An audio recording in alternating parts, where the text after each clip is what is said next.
Hello and welcome to No Clipping Through the Net with me, Shocho, and my friend here, Oku. Yep. Today we are speaking about the brand new Batman trailer, well, mostly new Batman trailer, hmm and what the film might entail. Yes. And maybe some Hawkeye, I think some Hawkeye stuff too, right? Yeah, we're going to talk about the new Hawkeye trailer and just kind of general things relating to Batman in general, the new Batman film, Hawkeye stuff, Hawkeye comics. That's kind of what we've got on the planning board for today. So I'm ready when you are, to be honest. If you have anything you want to kick us off with for Batman, Um, if not, I do have some stuff written down. I think you take it away with this one, mate, because I think I was kind of Okay.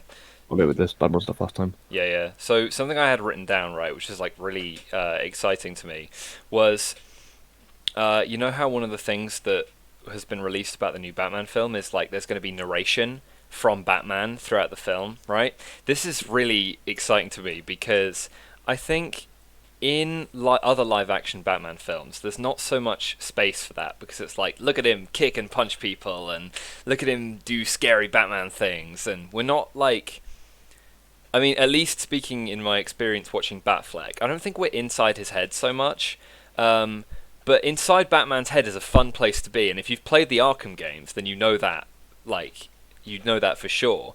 Because when you play the Arkham games, the whole time you're doing things, whether you're like unlocking a door or beating up a bunch of guys or trying to solve a puzzle, you have Batman saying things out loud to you, and you also have him talking to Alfred or talking to Oracle. Um, and that's just like it makes you not only relate to Batman more, but it feels cool. It's like, oh, I'm on Batman's little team. I'm with Yeah. him now. Yeah, he's very vocal compared to like how he would be in the films and stuff. Like with the films, it was like, oh, we'll just show some explosions and show that he's sad now because Talia stabbed him when, and then Bane did a thing in the trilogy, and then oh no, he can't get up out of this Lazarus pit, Yeah, and stuff like that. Whereas I think um they're going because it's set like in the 80s, I think, or something like that, right? It's set like quite a while ago. I think it's like Um, a '90s thing or like a yeah. 2000s thing or something. Um, which is an interesting place to put it because a lot of people have grown up in that era, including us too. Yeah, Even though we might not remember much of it, but we can certainly get the vibe of what people grew up to be that were the same yeah. age as us. Um, but it's a very interesting spot for it to do so, and I think that narration idea really drives home the point of it being like quite noir. Sorry, Mm, that came out really badly, but like it's very kind of like it really entails into the detective side of him where he can, think about stuff and process stuff, and not only detect about a actual crime scene or about a villain, but about himself. yes, I agree. And that's just it makes me feel like this is going to be a really personal movie, and it's like what I was saying about Batfleck before, and also like some of the older Batman films. I feel like sometimes they skimp a little bit on the personality side and they go for more of the really surface level stuff. But if there's narration and there's also this kind of more detective aspect, like you said, which is also another thing that had come out about the film, it's going to be a bit more detective focused. It's like I think we just get like some quiet moments where we actually get to enjoy Batman doing like Batman things. Yeah. I absolutely loved that. In fact, when I was with my dad last weekend, we were talking about it, and we were like saying that Batman isn't just a guy who like knows every fighting style on the planet. He's just supposed to be a smart guy, like a really smart guy who also fights now and then. But he's more likely to think his way out of the situation rather than try and fight for the next half an hour or something like that. Yes. Um, and we didn't really see any of that in the last like two Batman iterations at all. And I can't speak for Val Kilmer or Michael Keaton or the previous Batman adaptations because I haven't seen them. Yeah. Um, but we like we get that he can beat people up. We get that you can make a good fight scene out of him. We get that you've paid attention to how he fights in the comics, or you've added your own style to it, or you've done whatever you have done with it. But we're paying to see the whole character again. Same thing as with Right. Spider-Man. We are wanting to see that detective side of him because most people that will be coming to the cinema for this, sorry, most people that are coming to the cinema to watch this will have played the Arkham games, Mhm. and we all know that they heavily balanced like both detective work and fighting people. Yeah, there was a lot of Um, stuff with like scanning footprints on the ground and whatever, and you got to use all the cool tech that he had. That's sick. but it's not. It wasn't difficult. It was just kind of like you just get to be that version of him as well. Yeah, Um, uh, sorry. that's all right. Um, but yeah, I look forward to seeing that, and I look forward to see how they approach it as well because um, again, you've got to think this is someone's new iteration of him, and this is Hmm. someone's iteration of him when he's at the earliest stages of being Batman.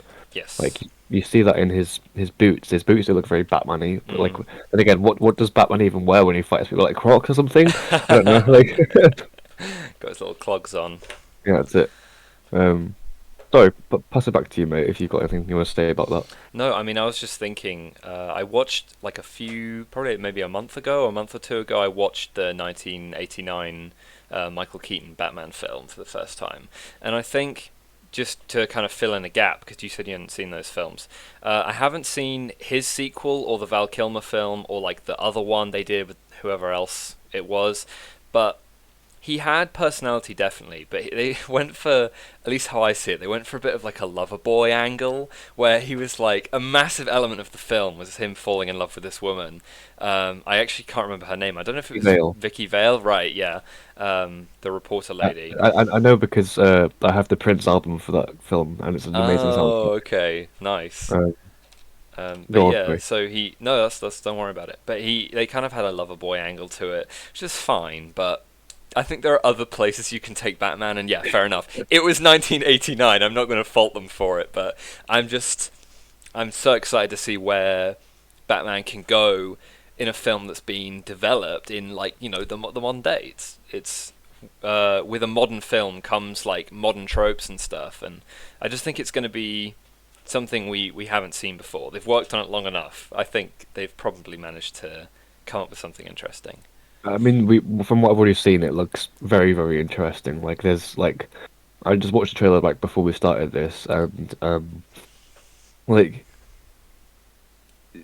people were like, oh, they've put Nirvana in the trailer, which is why we can't play the trailer. Hmm. But like they've put Nirvana in the trailer, and like it's not very Batman-y. It's like no, but it very much sets the mood for what's going to happen in the film. It sets the kind of grungy, angry tone that he has because he's in that grungy, angry mode, and Yeah, he has been since he was like born or whatever. Um, yeah, and like I think they were like either that they wanted to have Nirvana in the trailer or that they had asked someone to do some music for the trailer, but then they couldn't really decide what they wanted, so they were like, "Fuck it, let's do Nirvana." mm, Um, we don't know what's transpired, but we do know that we have this trailer, and I yeah. love how it looks. I love how it sounds. I love the Riddler. I think that's going to be the main focus of the story. He seems like very, very cool. Yeah, he's a very cool villain in general. I love that he has so much modern day threat, even though his whole shtick is being like the riddle guy, and he leaves little puzzles for Batman to follow. But you can still make him like a viable threat in this modern age without him being like corny. I mean, in the Arkham games, he was still a formidable villain for Batman to go up against. I love that. Yeah, no, he was in the first two games, and possibly I think in Origins as well. He was pretty formidable. In Arkham Knight, he was just a fucking annoying He twat. was a prick, yeah. Um, well, I made the bad choice of trying to 100% that game twice, and it worked. But my God, it was grueling. Um, Yeah. but yeah, I think I'm actually relate to the version of him in Gotham, which I think is a good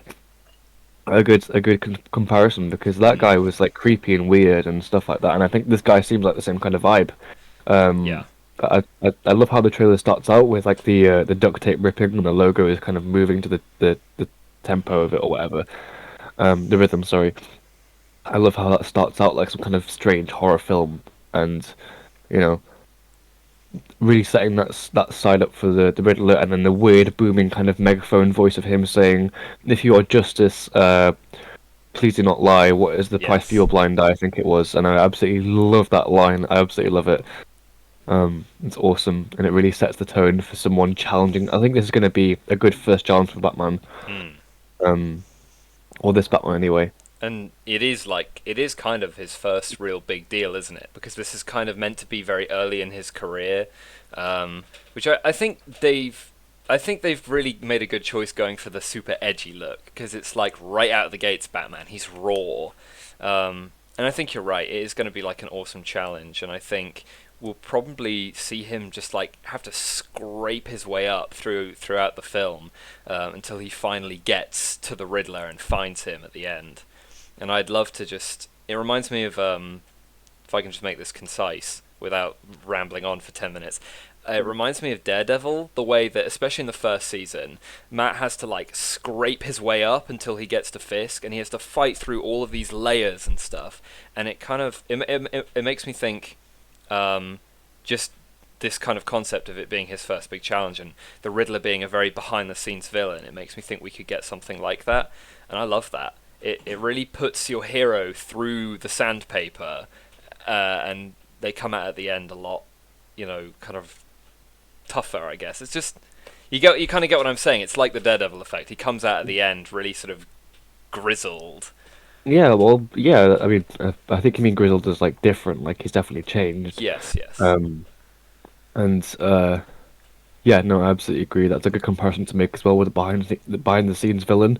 You kind of get the idea that he's been watching Batman fight crime, like petty crime on the streets and Mm. stuff like that, and kind of been like, I don't like this. He's taking it into all of his hands and stuff like that.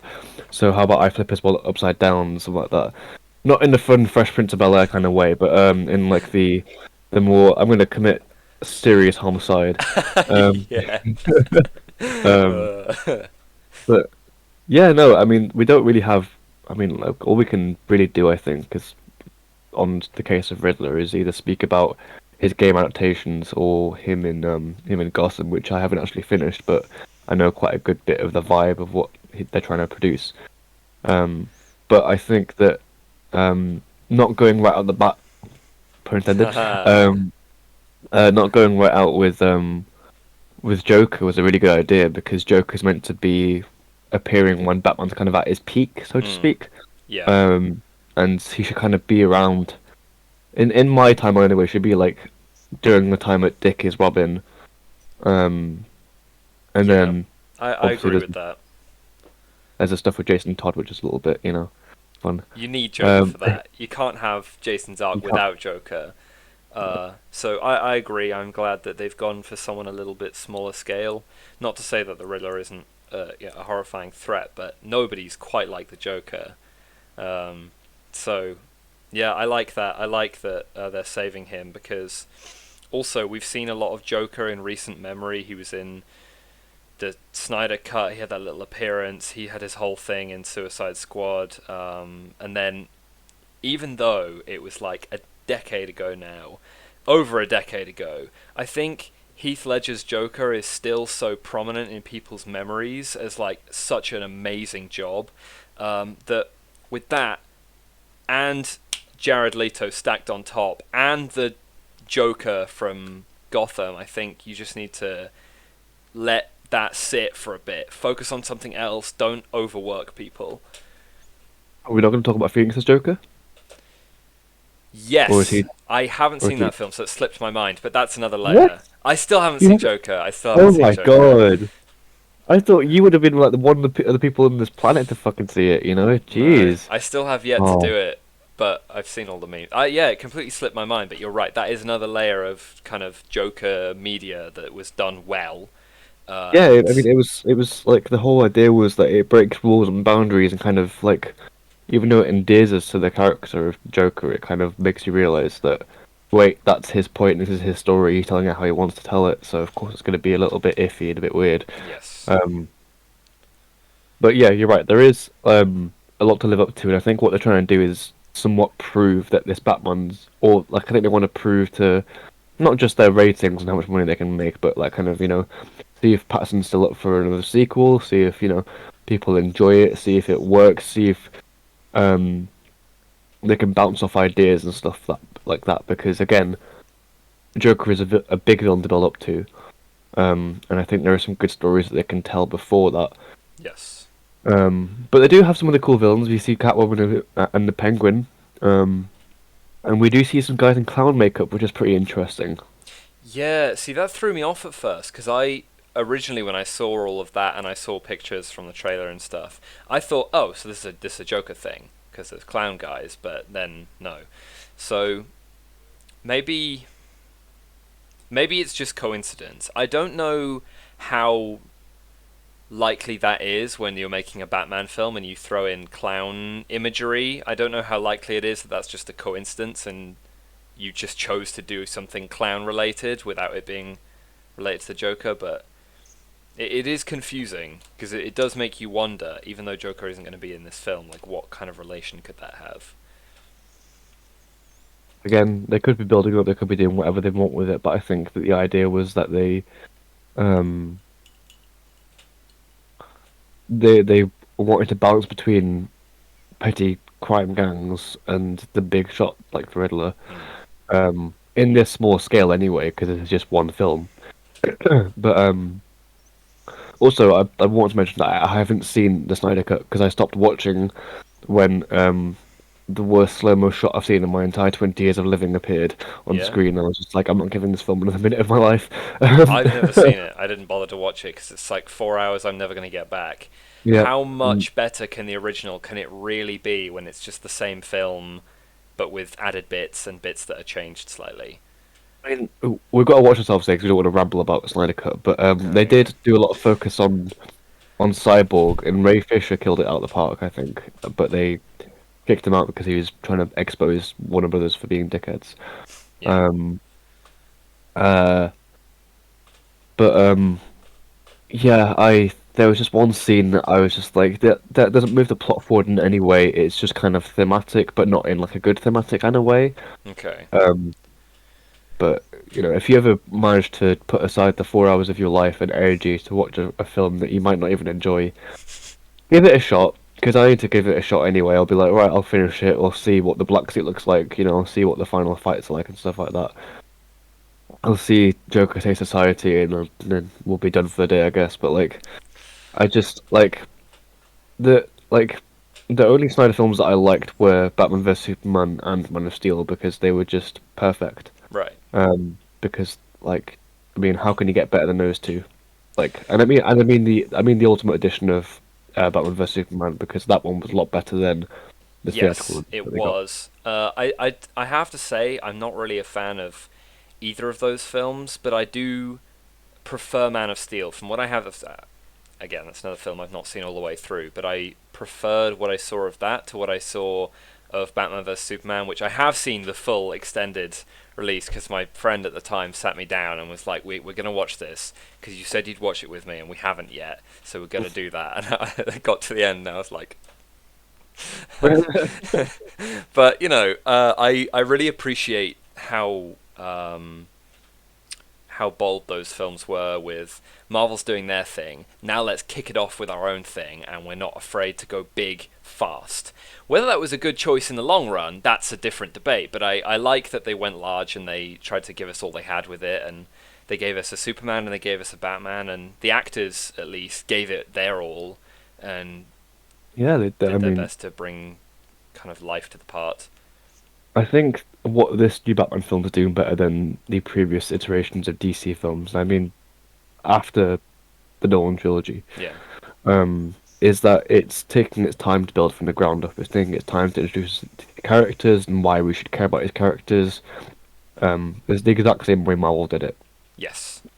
just in a different format because obviously DC and Marvel are very hard to compare sometimes because one's edgy and one's got Deadpool. Yeah. Um, Yeah. um, and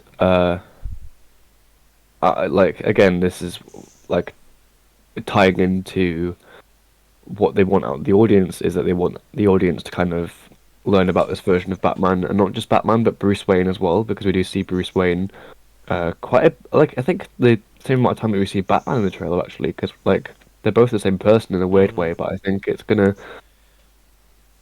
tie into the fact that we like learn that Bruce Wayne likes to have the mask on and stuff like that mm.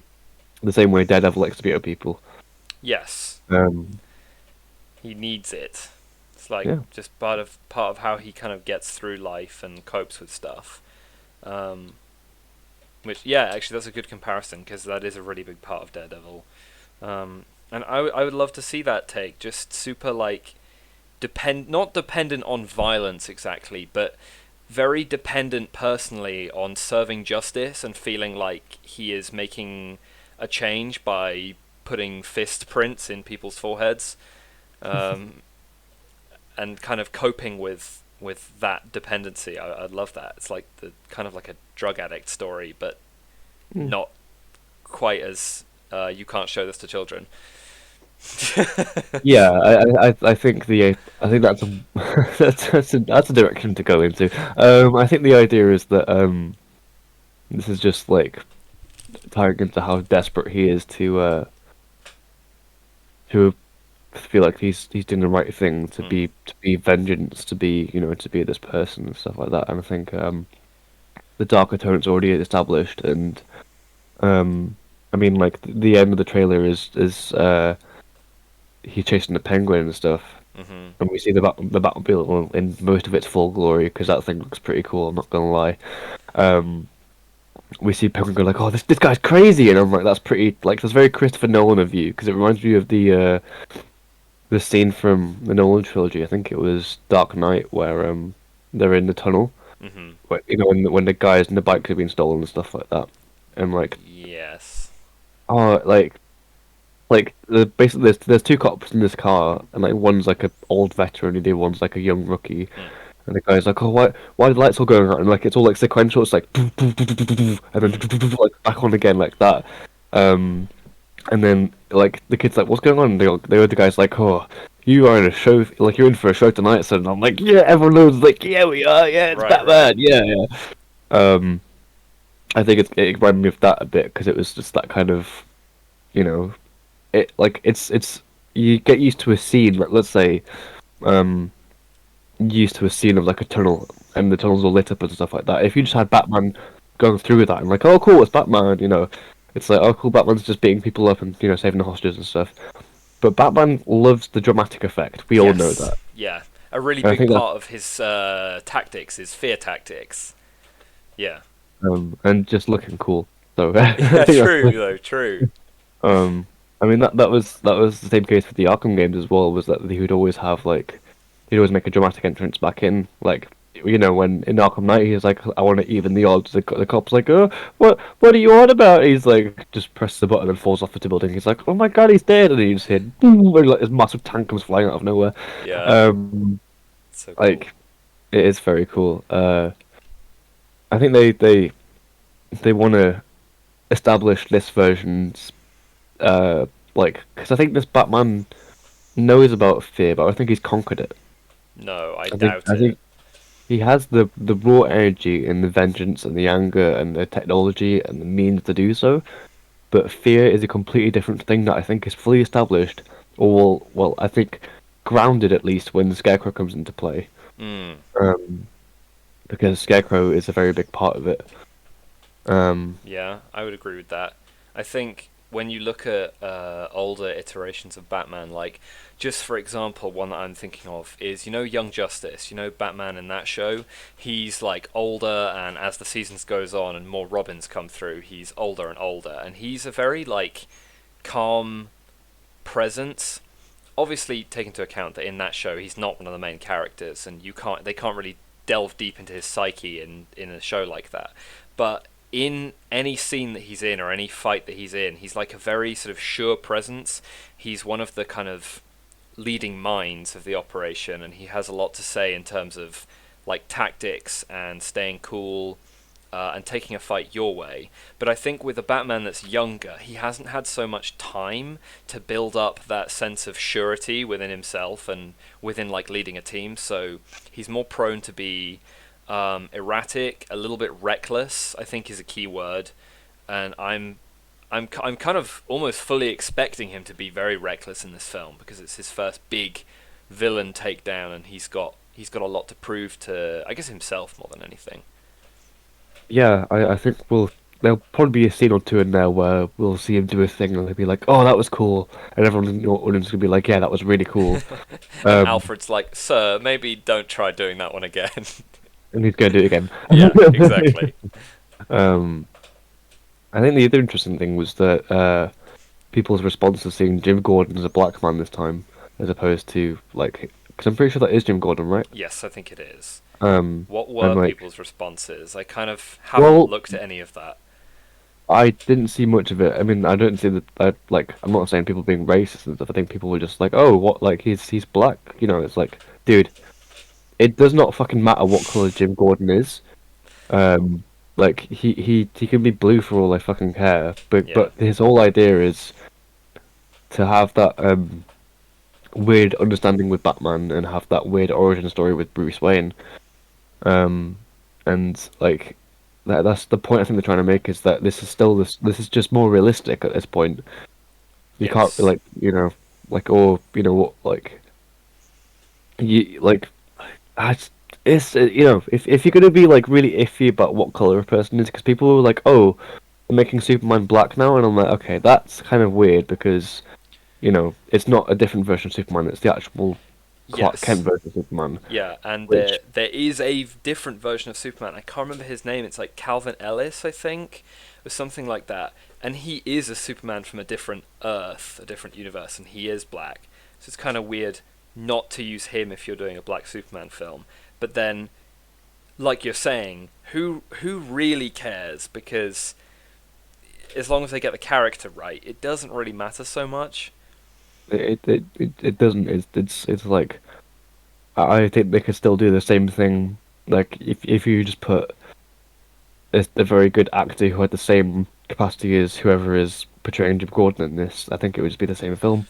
Yeah. Um, because it like at the end of the day, it really doesn't matter. But there are some things that privilege affects certain characters, like Bruce Wayne, for example. He's always been white because he's a rich white guy. That's his entire shtick is just being Yes. um, he's not gonna deal with racial abuse. He just deals with people trying to steal his money and stuff like that. Mhm. Whereas like for black characters, I think they would like they might focus on racial prejudice and discrimination and stuff like that. Right. It's like the whole Um, thing with Captain America, Sam Wilson's Captain America. That's an angle that he has to deal with when he's doing his speech in his final episode of Falcon and the Winter Soldier. Close your ears if you haven't seen the show yet, but he has that whole thing in his speech about I can feel the stares and the judgment, even now, even here. But I'm gonna do this anyway because it's right to be a hero, and I think this new Superman could well have some kind of angle like that, and it would be realistic, and it would make sense, and it would be cool to see. Another interesting part of Falcon and Winter Soldier was when walking through the suburbs. I think they go into Isaiah Bradley's house or something like that, or whatever. I know he's with Bucky, Yes. but some kid's like, "Oh, it's Black Falcon," and he's like, "No, it's just Falcon," and he's like, "Kid's like, no, well, it's Black Falcon." And he's like, "What? Are you black kid?" It's Yeah. like color could be irrelevant sometimes, even if like you take pride in what race you are. Yes. Um, that's a separate thing because I know a lot of I've seen a lot of cases where black people are very prideful of their culture, their race, their heritage. As it should be, you know. Yeah, exactly. But I like there are some people that will apply that pride in the wrong places, and that goes for every race, I think, as well. But anyway, this is a big jump from what we're talking This is about. like Yeah. an area that maybe we don't want to step into, but I totally understand what you're saying. Yeah. Um, Anything else you want to say about the Batman stuff? I mean, I think I have no other real kind of like theories or things to point out about the trailer or anything. I do have one other thing, which was just I think it was just a hope that he's let me see. Okay, how do I word this? I think it was just a hope that we get a really human character with him, and I don't think this is anything that I should be that I should imagine we might not get. We have this whole thing with the narration and the detective stuff, and I just want a character who uh, I don't want to look at him when I watch the film and think, whoa, he's Batman, he's big hero man doing like hero things in the night. I want to feel like this is Bruce, who is going through a lot of things, and he's putting all of his skills to the test, and we know what those skills are, and we know how he feels about what he's doing, and how he can apply his talents because we've heard it from him, and we get to relate to him in a way. Maybe you can't relate to someone who goes around beating people up at night, but you know what I mean. As a person, we can at least feel empathy towards him, and his struggles and stuff. Yeah, I absolutely agree. I think that's what some previous films didn't really touch on too well. I do know there was that one scene in Batman vs Superman where we see young Bruce Wayne running away from the funeral, and like Hmm. he falls in and like he's raised up by the bats. That was pretty cool, That was but that was dope. more that was metaphorical as opposed to actually being realistic and grounded. Yeah, Um, and I think that's what this film's going to tackle, especially if it's having narration and stuff like that, yeah, and definitely. horror themes, like because those are all aspects of life. Um, so as much as we might not be able to step into the shoes of a rich white guy who spent loads of money to get a super fast sports muscle car, and crazy tech and learn loads of crazy fighting styles, Yeah, we can relate to a man who's been damaged and who might approach things in similar ways to us, or might approach things in incorrect ways where we can say that's not what I'd do, but I can see what he's trying to work towards, or I can see what he's kind of dealing with. yeah. I could Um, not have said that better. I think you hit the nail on the head. And I think with the scene you pointed out where Batfleck gets risen up by the bats when he runs away from the funeral, I think that falls into the trope of here is our strong, edgy, grown man. Now let's have a flashback to when he was a child to show you why he's like this, and cut back to the main but present we don't day. see the middle bit. Like Yeah, you've got this like this is a weird term I'm going to use, but in media res is basically a term that I learned in English literature, right. which was where you start the story in either the middle or the end or the beginning.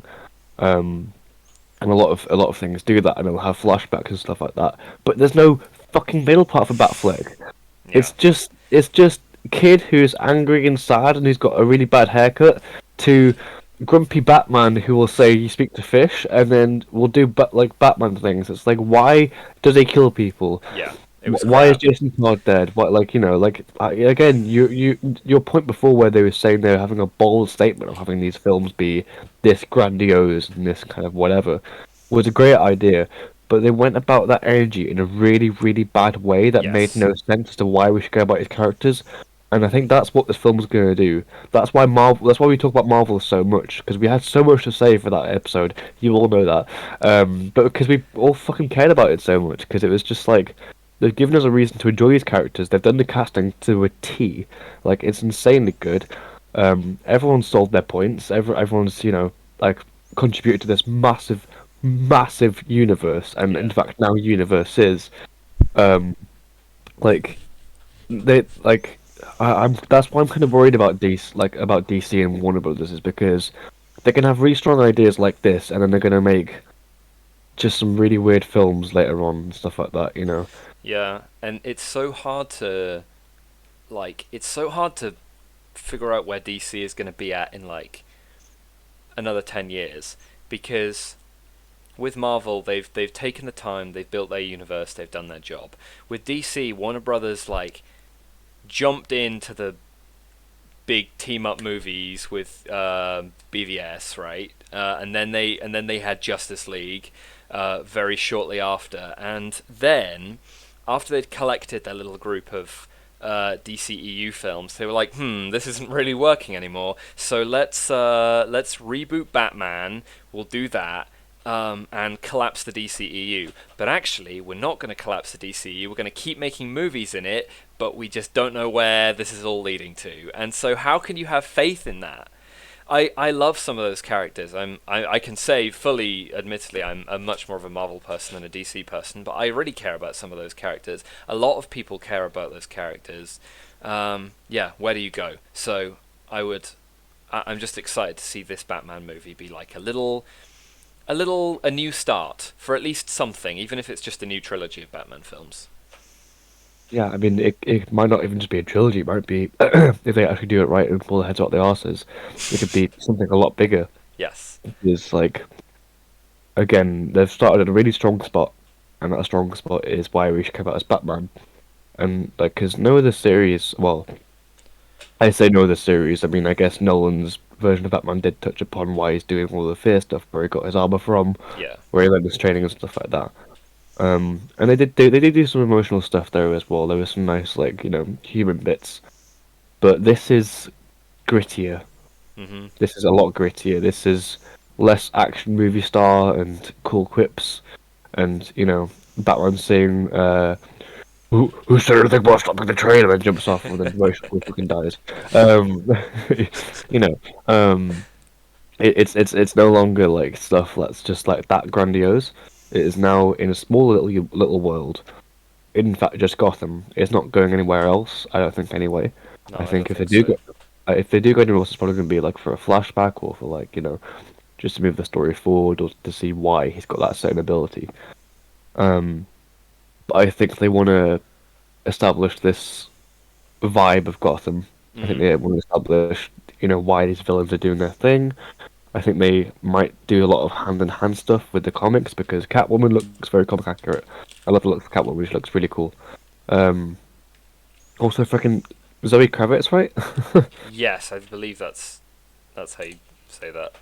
Yeah, no, I'm just excited for all these. Like, I want to see how they're gonna make me care about these villains and stuff. And plus, the Penguin looks kind of cool. I like how he looks Penguin with does his look weird. cool, and Um, I like that he's being thrown into the mix, because he's one of he's not quite as threatening as some of the other Batman villains like Riddler and Joker. He's one of the just like a little step down. He's still a threat, but he's a little step down. It's nice to chuck some of those guys into the mix sometimes, and it's the whole cool to Penguin. have. Sorry, you go. Well, I was gonna say the whole Penguin thing was that he never had it out for Batman. He just did his own thing and tried to make money. Yes, Like, exactly. that's why he's not a big of a threat as anyone else because he isn't out of his way going to trying to mess Batman's life up. It's just like I want to make money, leave me the fuck alone, and I've got a weird nose. Yes, And that's his entire arc. yeah, um, I like that about him. Sorry to butt in there, mate. No, no, you're good. That was a good point. The only other thing I was really going to say was I like that Catwoman's here for the start. She's not going to be introduced later. She's gonna. They have made the conscious choice to weave her story in with Batman's origin story and have them grow, or sorry, begin to grow as hero and villain, anti-hero kind of character together. And I mean, they've said about the movie that there's like lots of scenes with the two together. There was even a quote: "We either do this my way or we don't do it at all," or something like that. So there's like some conflict between them, and it's cool because I like their relationship, especially when they're out working in the field. It's cool. Yeah, no. I think that that'll be interesting to see as well. I just yeah, I don't really have much more to say for this, but I'm just agreeing with you basically. Yeah, It's yeah, just going like, how do I turn this it's into a nice. conversation? And it's like, oh, it's not. Okay, cool. Well, that moves us on right into Hawkeye then. And the first thing that I want to talk about, context for everyone. We've both just rewatched the trailer, so we're on board and ready to go. There was a comic line that started in 2012 by Matt Fraction and David Aja, called Hawkeye, which was basically about what does Clint do when he's not being an Avenger, and the answer to that question was basically doing everyday tasks while trying to save his apartment building from the Russian mob, which served for a really good platform to base like a super personal story on. It was about both Clint and Kate, which is of course our two main characters in this show. And as far as I understand it from the video I watched, the video is by Matt Draper on YouTube, if anybody wants to check that out.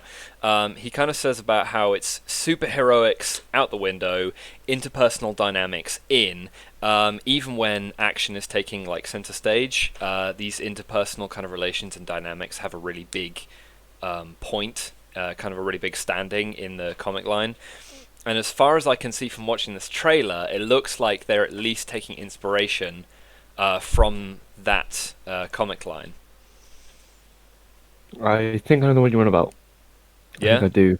Have you read it? Uh, I think I've seen some scenes from it when I was running the comic account like years ago. But there was like one where he was like just drinking coffee straight out of the kettle, like whatever. Um, there was some. I remember seeing some clips of it, and it seemed pretty good. Um, but yeah, I think like, are you saying that this series might tie into that kind of side of him? Yeah, I think so. I mean, throughout this trailer, we see him like in this apartment building, like he's getting a Molotov thrown, he throws it back out. He's like in his hotel room or apartment or whatever that is, like laying on the in the chair or like on the sofa with all the ice packs and stuff on him. He's like flying out the window with a suit on and on the line from his arrow. And then he's like on the rooftops and stuff. It all looks very sort of central to at least not maybe not one location, but like one area of the city.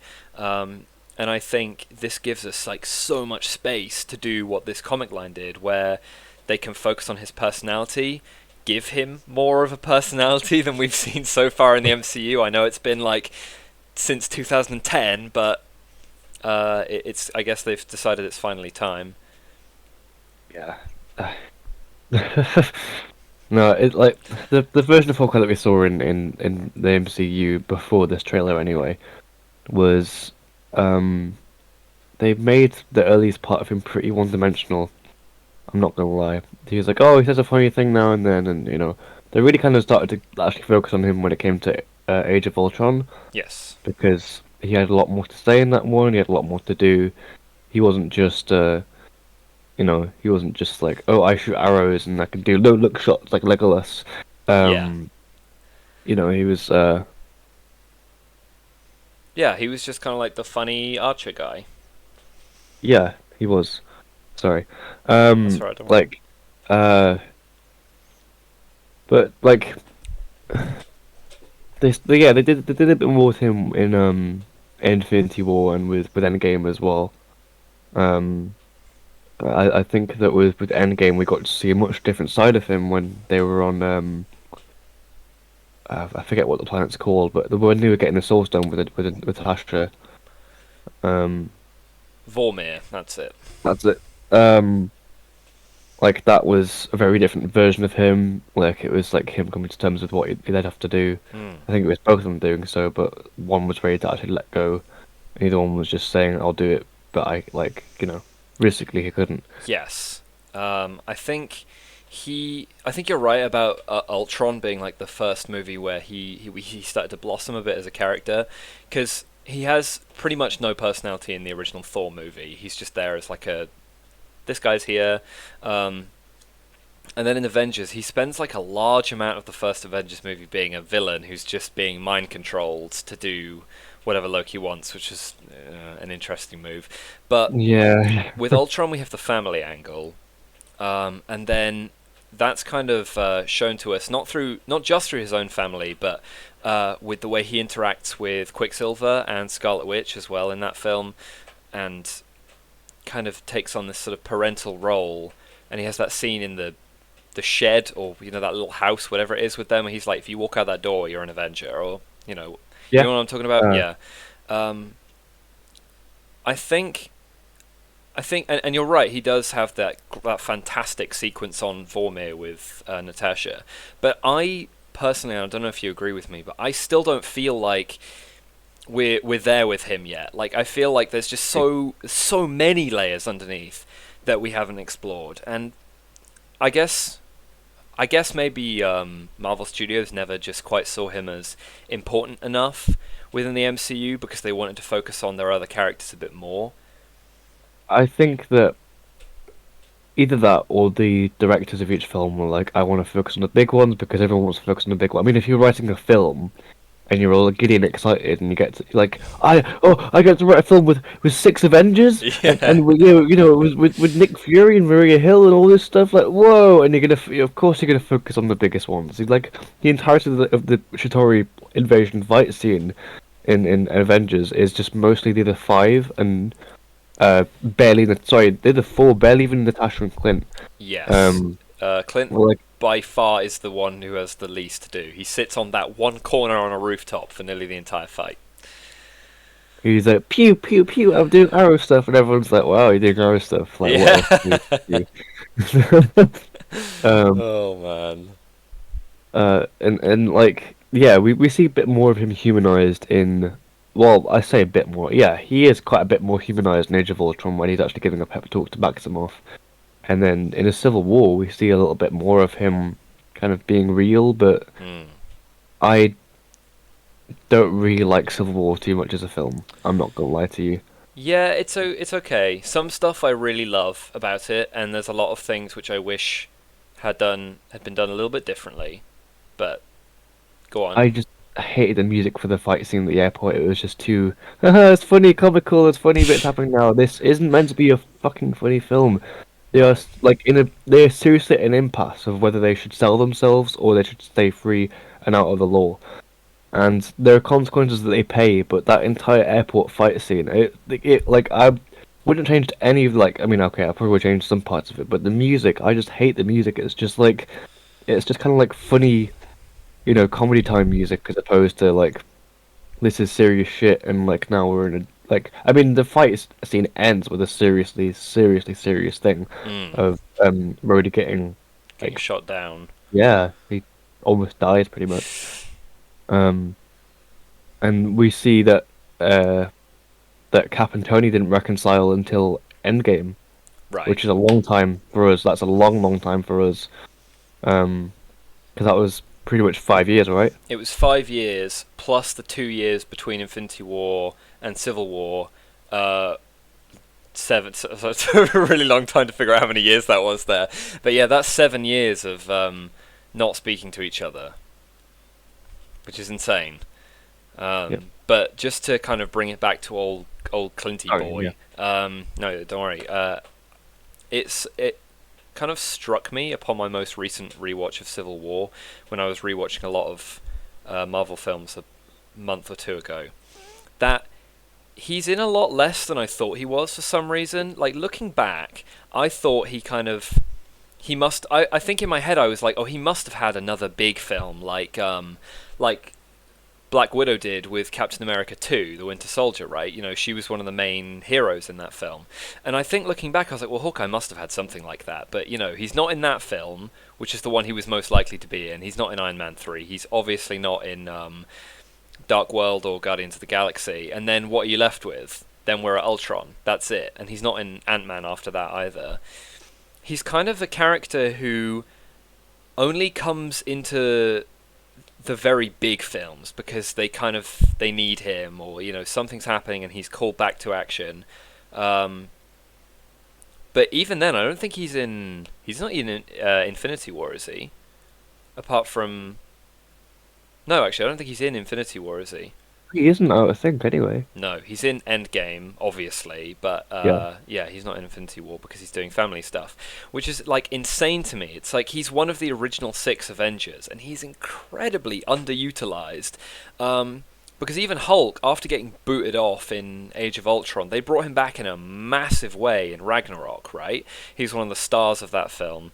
Hawkeye is like we're still waiting. I know we've kind of been on this point for a while, but it's insane to me that one of the original six is only now getting his moment to shine. Like, well, he's had moments to shine, but you know what I mean? Like his big thing. Yeah, I mean, and this is going to be longer than actual film as well, I think. 'Cause it's going to be an actual series. Hmm. Um, and it's also part of a bigger picture because now we are dealing with the end of Black Widow, Hmm. um, of Elena Belanova, I think her name was. Belova, yeah. Belova, sorry. Has been convinced by Val that like Hawkeye has killed her sister, and that's a really interesting plot point. They've done really well, I think, so far. Um, and also keeping that universe continuity with having her get the Thunderbolts set up, that kind of thing. Mm.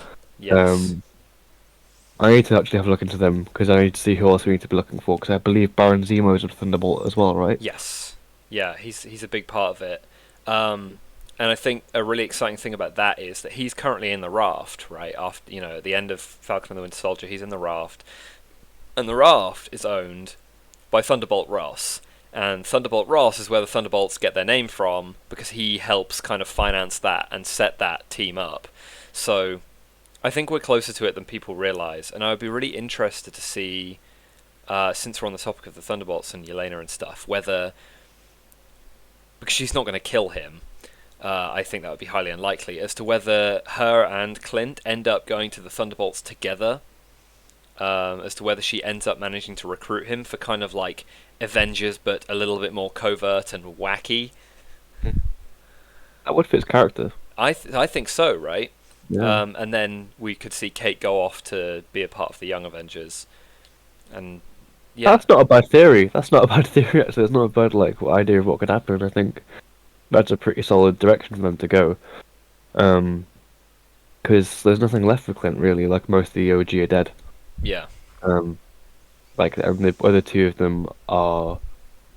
Well, one's missing an arm, and the other one is with the Guardians of the Galaxy doing his own thing, yes, and possibly passing off the mantle to Jane Foster. Jane Foster, Mighty Thor, yeah. It's you're right. There's not really much left for him where the Avengers are concerned. They've got a new, presumably they'll be led by our new Captain America when they kind of kick back up again, and Clint doesn't really have much of a history with Sam. They don't know each other that well. He's not. I feel like Clint isn't really on the radar anymore because if you're Tony and you're Steve and you're getting the gang back together, one of your first people you think of is Clint because of your history with him. But if you're Sam, you probably think like, right, where's Spider-Man? Where's Captain Marvel? Can we get a hold of her in any way? Where's Bucky? Yeah, where's Bucky exactly? There's like I think there are other people that you turn to first before you consider Clint. And do you even know where Clint is? At that point, yeah, because now he's in hiding, and we just watched the trailer as well.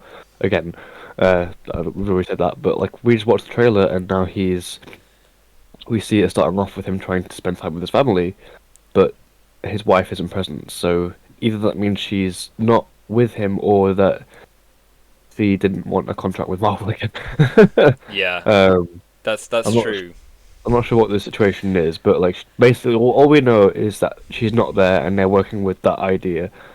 And there's also Rogers the musical, which I don't think we should give any kind of airtime. Oh my god, I can almost see it. I can almost see Disney deciding after Hawkeye airs and finishes to take Rogers the Musical out of Hawkeye and put it onto actual Broadway.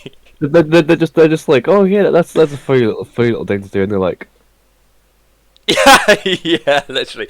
Like, huh, that was a funny joke for the show, wasn't it?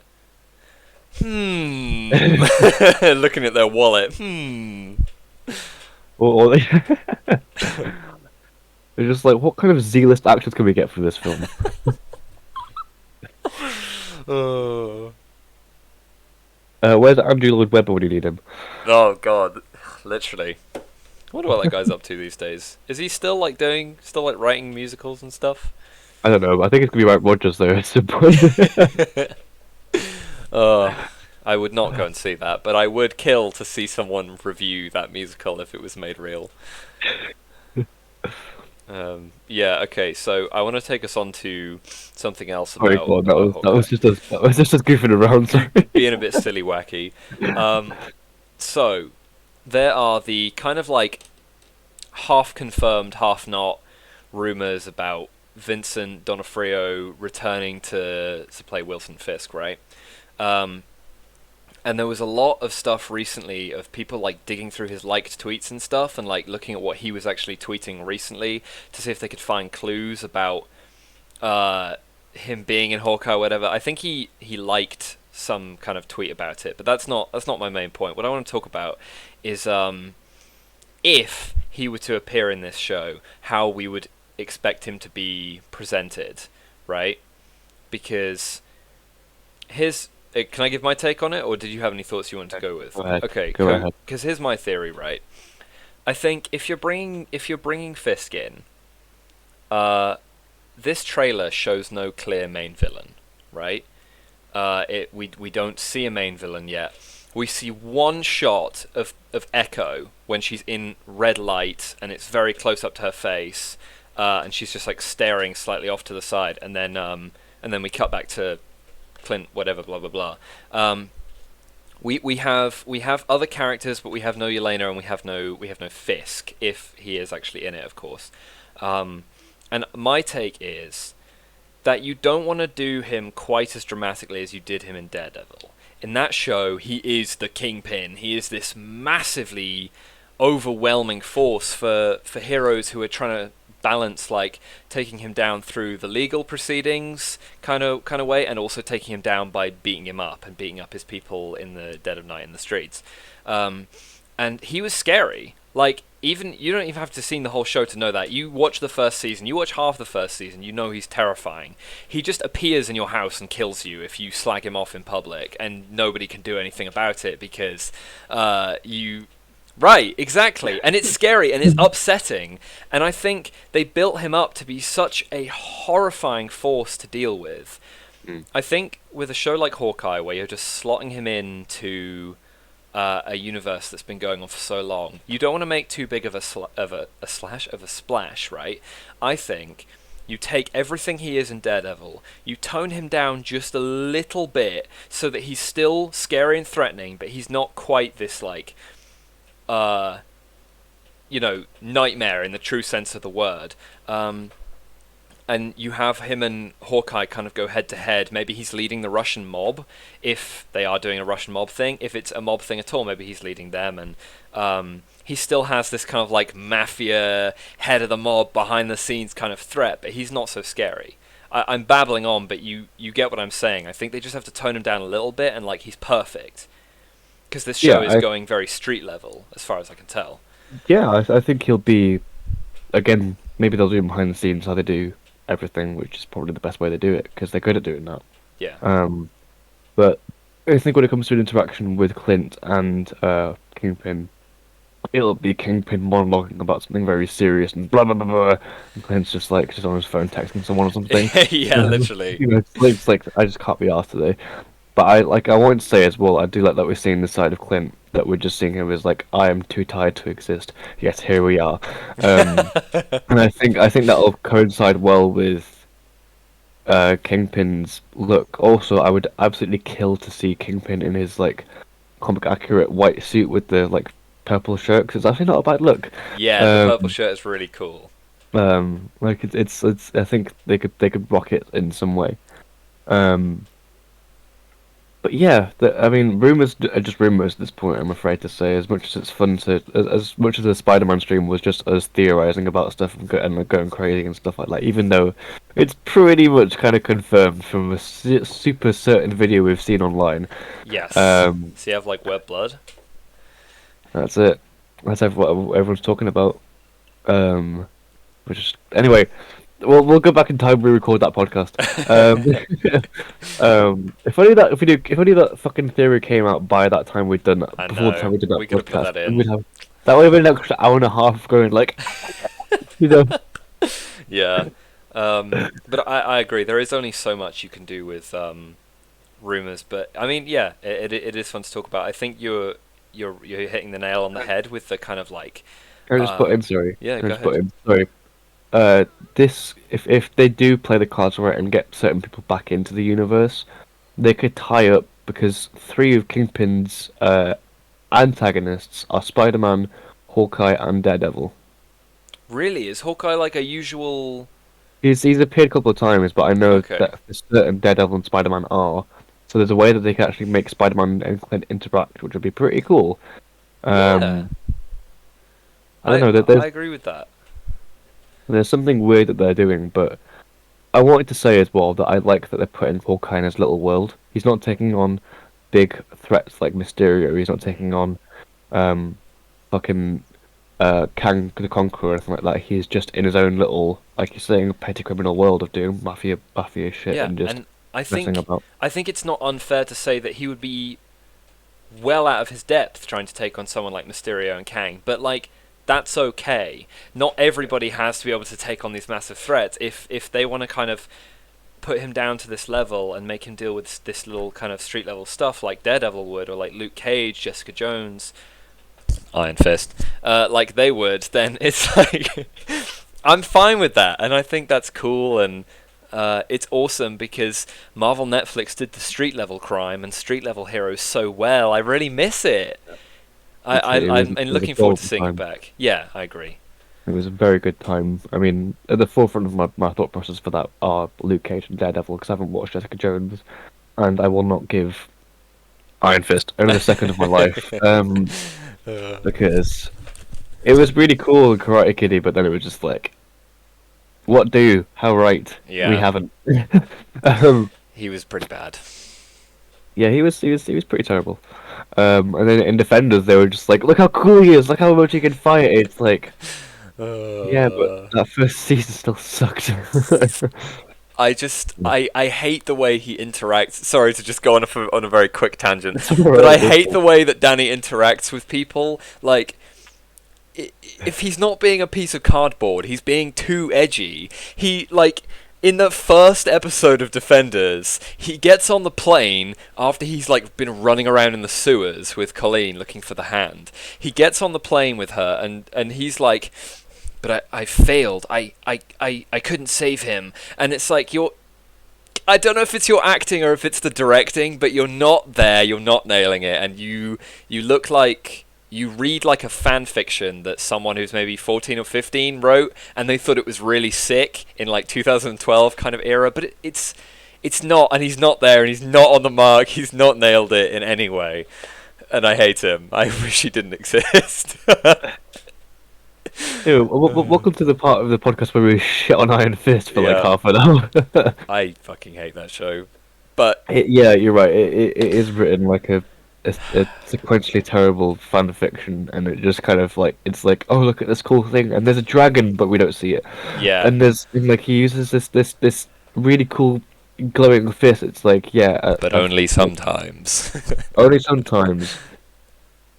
It's just so convenient that it's bad. Yeah. Um, but anyway, they like they have this world of cosmic crazy stuff with Loki because they can do that because they're balanced with cosmic characters. Mm. Um, I mean, I know Endgame switched up a little bit where you had certain characters from different fields coming into the fray, Yeah. like with like when Captain America and stuff go to space. Um, and he goes with Rocket Raccoon, who's already pretty experienced with space and stuff like that. Yes. And I believe Nebula as well, right? Yeah, yeah. Yeah. So they balance that world together because you had certain characters that were new to fighting those kind of threats, and you had characters that were already used to fighting those threats, but they toned down the characters that were used to fighting the threats because they had to, which was really clever. Um, so now we have characters that haven't been given a lot of airtime. I think if I summed up how many minutes that Clint Barton had on screen for the entirety of the MCU, I think it would just be maybe 40 minutes or something like that. It doesn't feel like a lot of time. It would fall short definitely compared to a lot of the big sluggers like Iron Man and stuff. He just pales in comparison. And I think that they made that choice in the worst way possible, but I think better late than never for making his own series. Right. And I think they're doing it right as well. I think they're doing this look of him. I don't know. I've always liked Clint Barton as a character because I always find him funny, but I didn't see him. I didn't ever have him on screen and be like, oh, he just fucking sucks, doesn't he? I just want to be like, I want to see more of him say stuff like that because it's funny. Um, and now we have a film where he gets to hang out with Kate Bishop and they get to mess around and use dangerous arrows. And, Yes.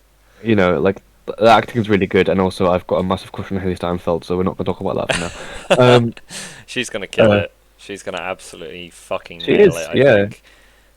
And they're a good pair. I think these actors are a good pair, as well as the characters being a good pair. I like the choices I like the choice to cast Haley Steinfeld, and I think they're gonna have really good chemistry on screen, which is good.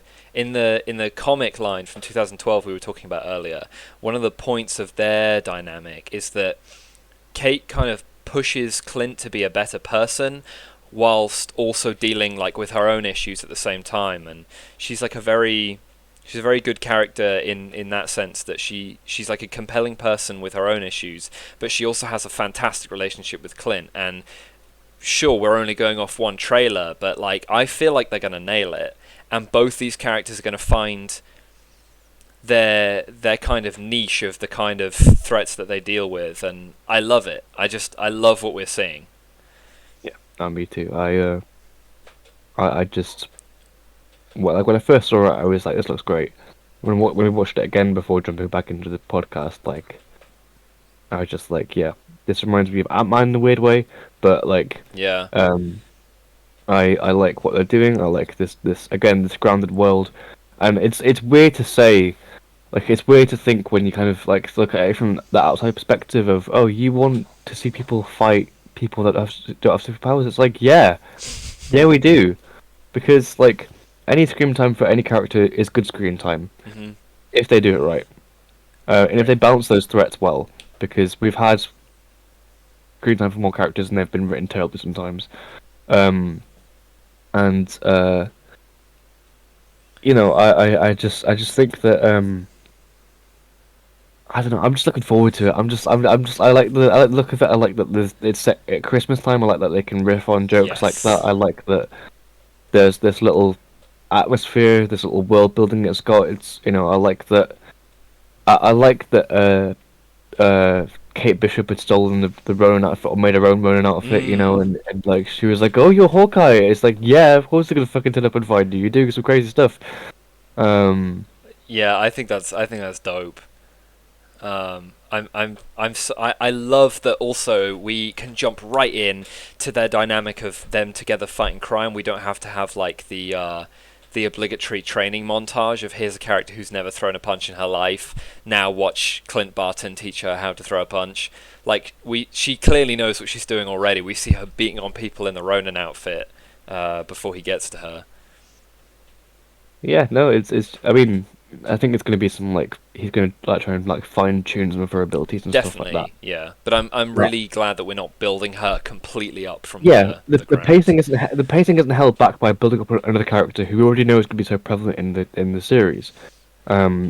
They've already established that yes, she has those abilities. They're just not as Hawkeye as Hawkeye. Yeah, I mean, That we makes see her sense. fall through the ceiling, and Clint's just like, It's like, oh, man. Staring at each other's phone, just like, yeah, yeah. yeah. Um, Uh, yeah, no, I think it's going to be a fun little world builder for the time being, and a good because it comes out before Spider-Man, right? yes, comes out a month before. I think that's a good. They've done this. They've given us a lot of tasty stuff this year, I think. Mm. And certainly last year as well. Um, they and oh my god, it's almost the end of 2021. Oh my god, that's just weird to say. Yeah. Well, it pretty much Um, has just been this year because last year was a real void when they were just like, "Oh God, we can't produce anything because of COVID." well, that wasn't just them. That was the entire That world, was pretty the much. entire world, yes. Um, But yeah, but no, yeah, they really are spoiling us. I agree, yeah, and no, it feels good. it's they're just like, hey, you up? Sorry for Sorry for missing a year. yeah. I brought you these. It's just like amazing, you Yeah. know. I'm curious. I think we're both curious to see how Elena will play into the story as well, if Mm. she's actually going to appear in this season. Um, I think that because Hawkeye's deaf in the comics, isn't he? Yes. I think they might actually play that into the series too, Yeah, and that would be I think that's a great thing for them to do in terms of like diversity and stuff. But speaking of deaf heroes, Eternals actually comes out before Hawkeye, and one of the Eternals is deaf. I was reading an article earlier about how one of the Eternals team is a deaf character, and the actress was saying like, that's great, and I think it's awesome that it kind of it builds on the diversity and the MCU's image of anyone can do it. Kind of like it broadens it past like I can't remember which one of them was saying it, but they were saying like our diversity in Eternals goes beyond like color of your skin. It's just a really diverse group of people in general, which I think is cool, and it also sets up that precedent for Hawkeye also being deaf with the little hearing aid in the trailer. Which yeah, is cool. It's comic accurate, and Phase 4 is a big push for comic accuracy. yeah. They've made it less. we're on a universe now because in the comics, believe it or not, Spider-Man and Iron Man hate each other. I Really? think, yeah, like Peter Parker hates Iron Man for some reason. I don't know why. I think Okay. it's because he's so frivolous with his shite and stuff like that, and I think he's a different person in the comics though. To be fair, Yeah. um, they just toned it down a bit and made it more kind of cinematic. I think for the universe. Yeah, I agree that the further back in the MCU you go, the more quote unquote realistic it gets. They were trying to distance themselves from the comics because like it was a different time, it was 2008 going all the way through to like 2014, and then I think it was only in kind of the later stages of Phase 3 where they were like, all right, let's start being a little less realistic, but I think you can definitely see the jump to comic accuracy if you look at Falcon and the Winter Soldier and he's got one of his iconic Falcon suits and just stuff like that, and also Loki being bisexual, and there's a lot of like finer details, including what we were just talking about with Clint being deaf. It's nice to see them pushing for more accurate details because in this modern era that we found ourselves in, that's what people want. We like comic accuracy. We want comic accuracy as well as like we don't want you to throw in characters and stuff like that. But now that we've had representation for like POC, um, and now we have like some representation for people that have disabilities. I think the next big step they can make is LGBTQIA plus, and Yes. I don't know if there's many written Marvel characters that are part of that group, but I know Iceman did come out as gay. Hmm. Um, they didn't show it in the film because he had like 2 seconds of screen time and died. Yes. Because the X-Men films were pretty bad. Um, I have to agree with yeah. that. Yeah. Um, the earlier ones were cool, but it just got worse and worse. Um, but yeah, I think that if they're gonna make a character that has, they need to make them interesting and stuff like that. It can't just be like, oh, they're gay now. They're gonna go to the side for a bit, and we're gonna And focus on the big heroes. here's the No, straighty yeah, characters. You guys yeah. like those? It's just like, yeah, these are the ones that make the money. These are the ones that get like, and like you've seen all those Snapchat stories or whatever, and it's like, oh, here's Disney's new gay character, their first gay character. It's like, dude, That's oh cringe. god, it is just cringe. They're just not doing it right. They're just like, you can't phone it in because if you phone it in, you will lose a lot of your fan base. Because I know a lot of your fan base is part of that group. Right. I Um, mean, I can tell you if you want heroes that are part of the LGBTQ plus community, there's quite a few of them in the Young Avengers. That group is very full of queer characters, and I think since it kind of looks like we're building towards that point, I would love to see them do that properly. And obviously, you have the Hulkling and Wiccan relationship, and they're one of the most like high-profile gay relationships in Marvel Comics. And since we have Wiccan, kind of, he's somewhere. Wanda's looking for him.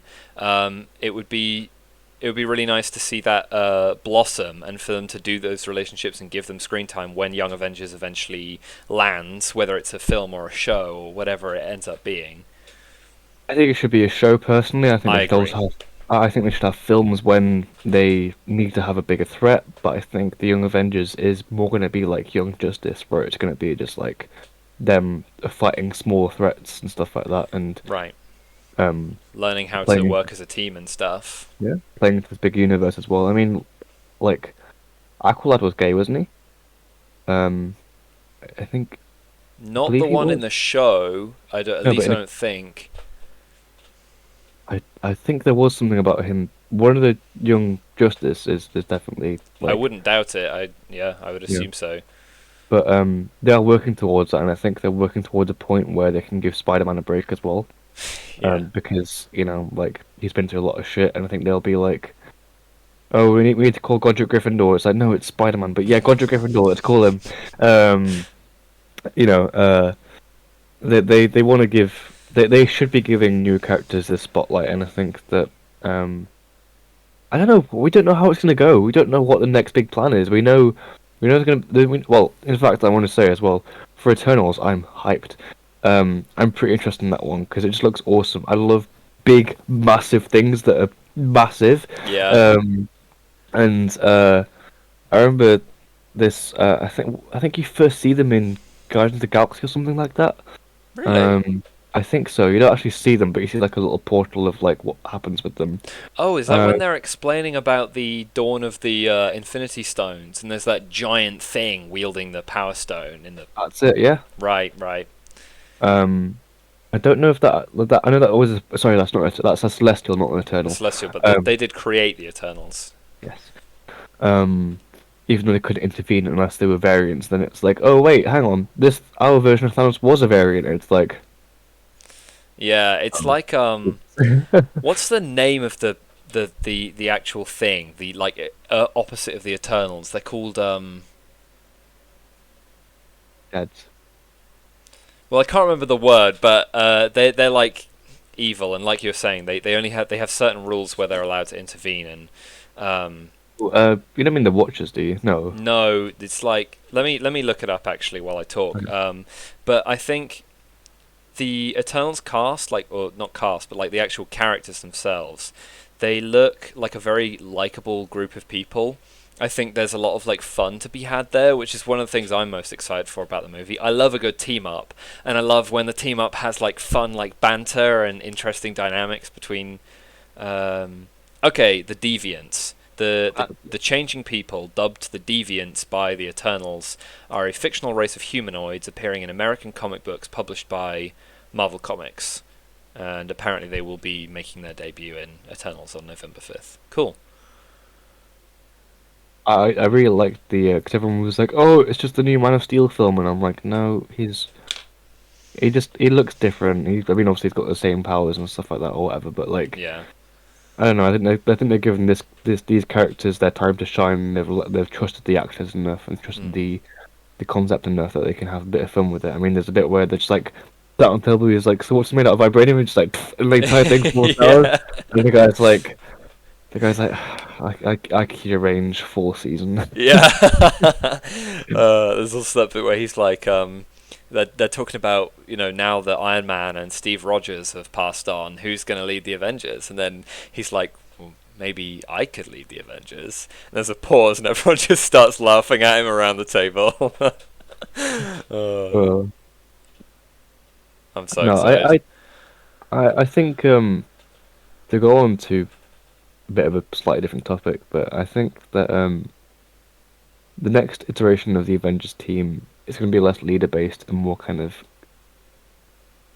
everyone come together Yeah, because we've already had people, we've already had like the general idea of you know fight the thing and everyone does their own job, and that's always what's happened with the Marvel films. There's mm, never been like sure there are objectives and stuff, but they'll have you get to see how those characters would go about doing those objectives, true. and like I think that Endgame was just this is a war, everyone charge and punch the first thing you see into the next galaxy.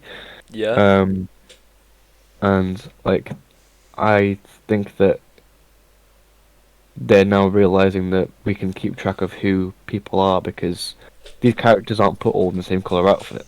no, They have different like they look different. They look massively different. You can't tell the difference sometimes. Um, so I think that they can now trust themselves to start to write people having their own ideas of where a battle could go or a mission could hmm go. Everyone has to have their own time of where they can say a thing and try it out and see who has got the best ideas and how everyone's perspective matters. true. Um, I that's a think bit of a tangent. I agree. I agree on that. I think they have found themselves with the capacity to write how different characters are going to view things and how best to take on a situation.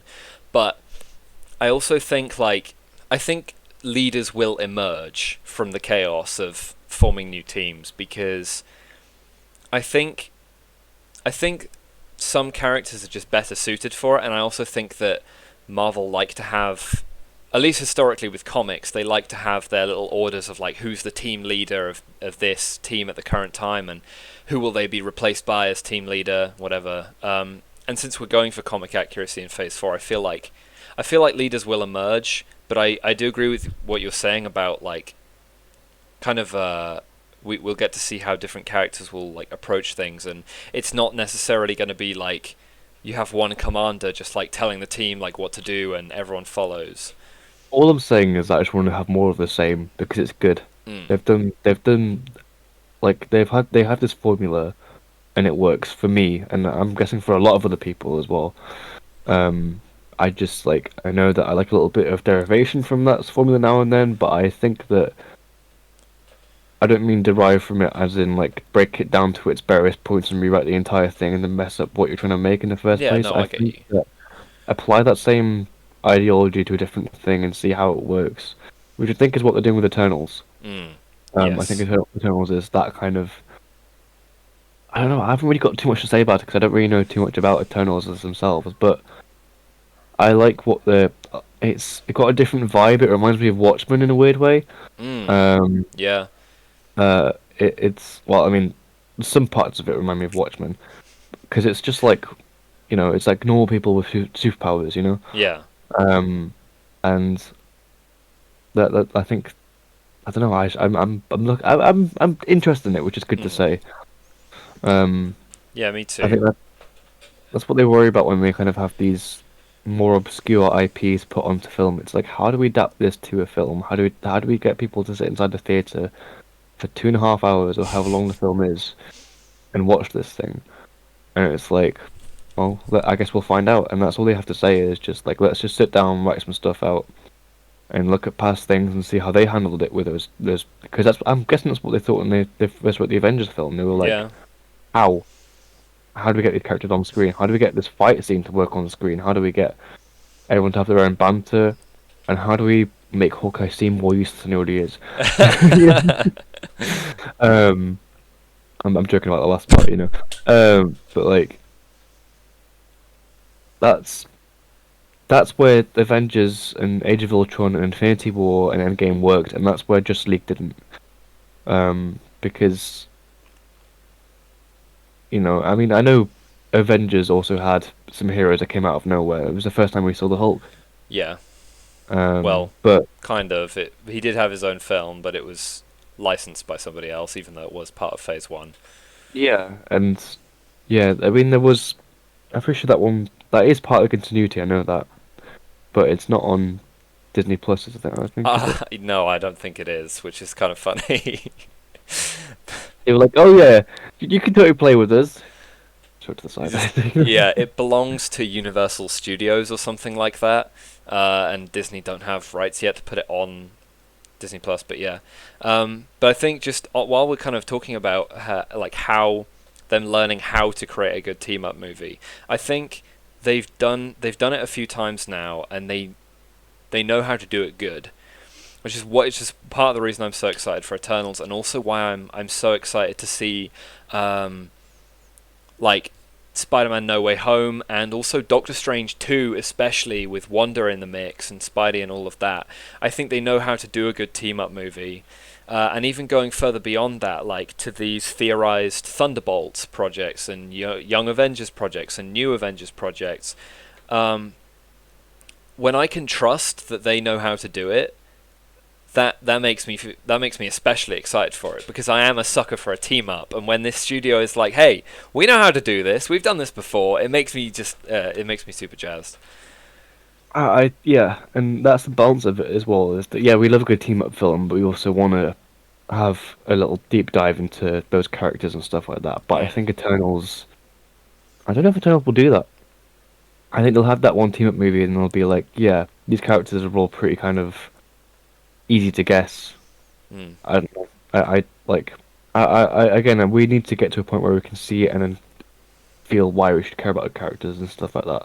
Yeah, 100%. Um, but aside from that, like,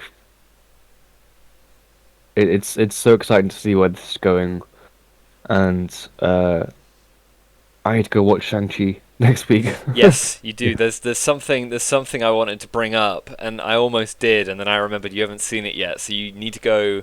Yeah, you need to go become informed about that film and I watch will it. do. But I will. yeah. Yeah. I was gonna say something, but I was like, wait, I should probably keep that private because it's kind of personal information. So Okay. I'll let you know in a bit. Fair um, enough. uh, But yeah, I think you're right. I think there's not too much more we can kind of say on Eternal specifically. I don't even know how we ended up here, but I think we were talking about where the entire thing is going. I right, think right, in yeah. comparison to. There's not too much more we can say on that until we see it, but oh boy, am I looking forward to it. Um, yeah, and there's something else I wanted to bring up as well. Which I don't think we, no, of course we didn't, because we just spent the entire time talking about Spider-Man last week. But I was going to ask what you thought of What If so far, since that's like the latest installment in the Disney Plus series that the MCU has been putting out. What you kind of thought of it so far? I bloody love it. I Yeah. absolutely love it. Like, I mean, there are some episodes that I'm like, yeah, that was just kind of, Have you seen the cool, latest cool one? story. The zombies one? No, the Killmonger one. No, Okay. shit, I haven't seen that one. Oh, they come out every Wednesday, don't they? Fuck. Yeah. No, I haven't seen it yet. No, no. Um, no, I haven't had the luxury of seeing it yet. Although that is one I'm interested in because it's like different. Yeah. But I have seen the first six. And for the most part, I absolutely love the idea. I love the animation's weird and the voice acting's a little bit different, but the stories are very cool Mm. and it's more Marvel stuff and it's what if Marvel stuff, so it's fun. However, I am tired of the intro because it's like, let me take you on a journey. It's like, oh my god, can we just skip this? Can I have Yeah. one more thing? I mean, you can skip it, but it's always like it ends like right as he's finishing off his little monologue and stuff like that. Hmm. And personally, I don't really know why the Watchers exist. Yeah, I don't know, because he's meant to be our guide through all of these different stories, but I think we can process it for ourselves. Like, we don't need Jeffrey Wright in our ear being like, yes, and this is when Iron Man realized he had fucked up. It's like, okay, fine, but I can see that for myself because I'm watching the episode. It's like uh. this is when Cork knew he shouldn't have dropped in Tilted Towers, and it's like, oh no. Oh, man. I mean, I thought it was really cool with that, like, I don't know what to call it. It's not a fourth wall break because he's talking to us all the time. It's like a reverse fourth wall break when, you know, the Doctor Strange episode, Yeah. right at the end when Doctor Strange looks up and sees the Watcher looking down at him and he's like, please fix this, you have to fix this, and the Watcher's like, no, I can't interfere. I thought that was really cool, but the only reason that exists is because it's a byproduct of the fact that the Watcher has been put in the show in the first place, and I don't know, I don't see him being that necessary unless he's about to play a really big part in the last couple episodes. Yeah, I mean, if they are doing that, they're working towards it very slowly. Yeah. They're doing it really slowly, and it's like, all right, well, okay, he's there, I guess. Yeah. Um, I do want to say my favorite episode is probably the zombies one, or like sorry,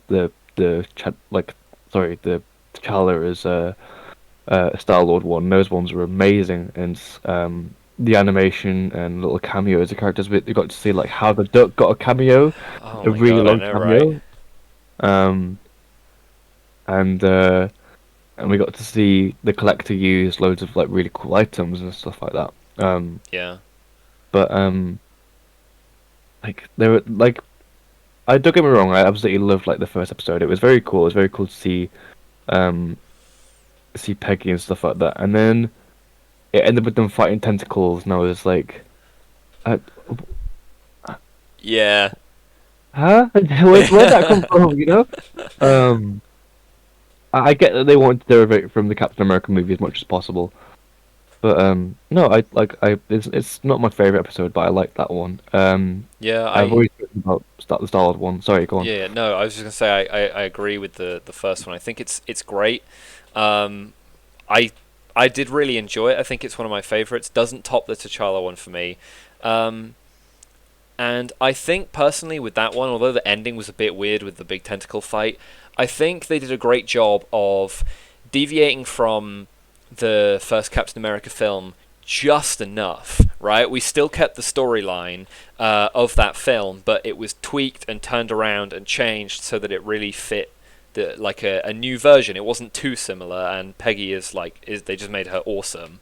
And I think that's like that encompasses the first two episodes encompass really well like what can happen with here's the story you already know, now here's the meal with a new sauce on top that you've never tried before, and I like that.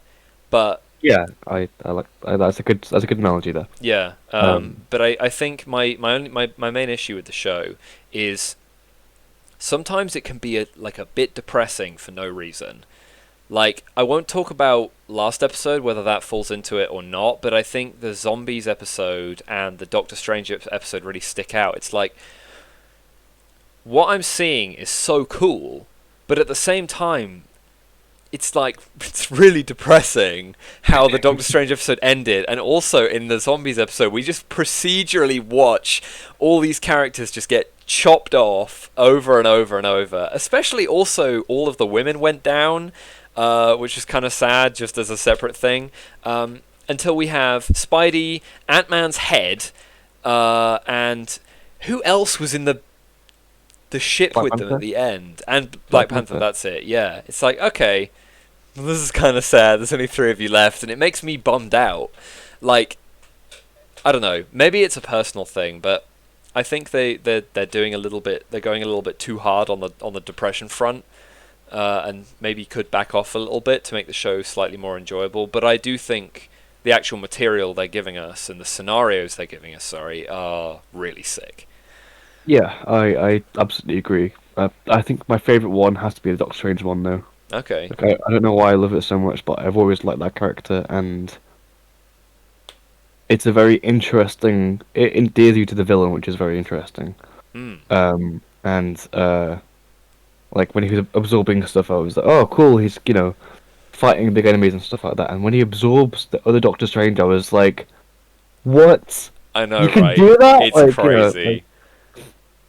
like all was crazy, and like the ending is, yeah, it's tragic and it's very very sad, but like it like those stories exist whether we like them or not, whether they are entertaining or not, or whether they are uplifting or Mm. happy fun time, Yeah, yay. true.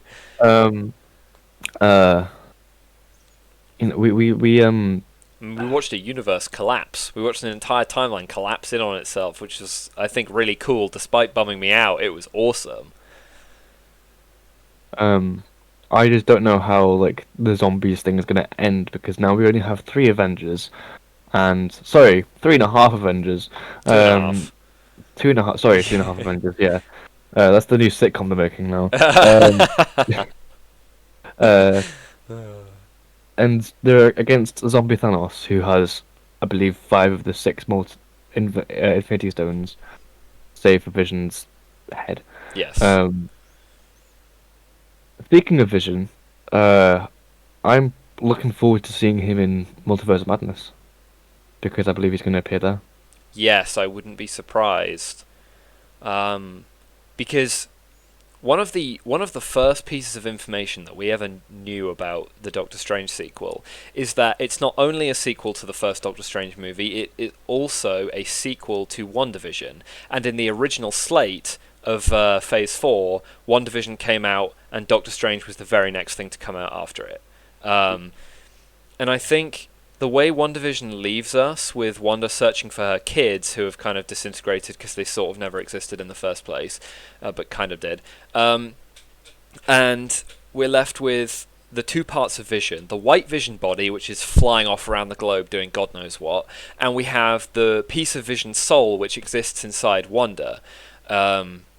So I think if she's looking to get her family back, there's the multiverse thing. She either finds a different version of Vision and her kids, or more likely, she finds a new version of her kids, pulls them from another timeline, or some kind of crazy magic shit like that.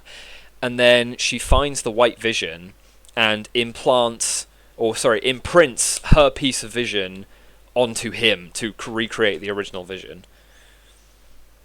Yeah, that's not the wackiest theory. We've Yeah. had wackier. We've had wackier. We've had sillier.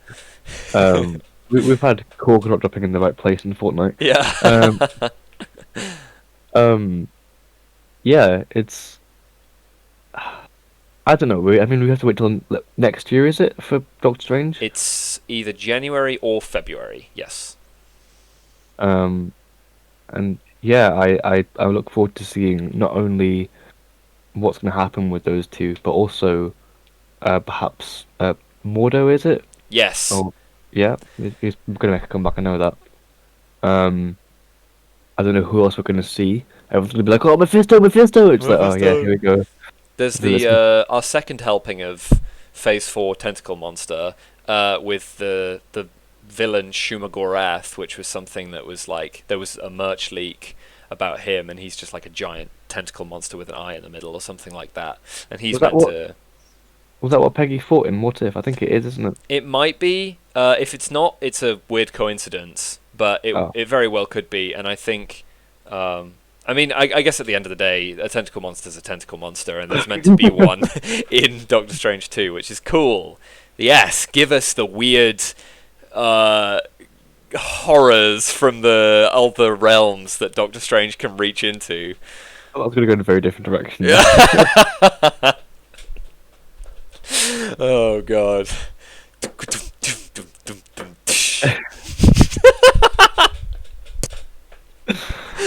Oh dear. Anyway. Anyway, yes, we look very forward. We look very much forward to. God, fucking damn it!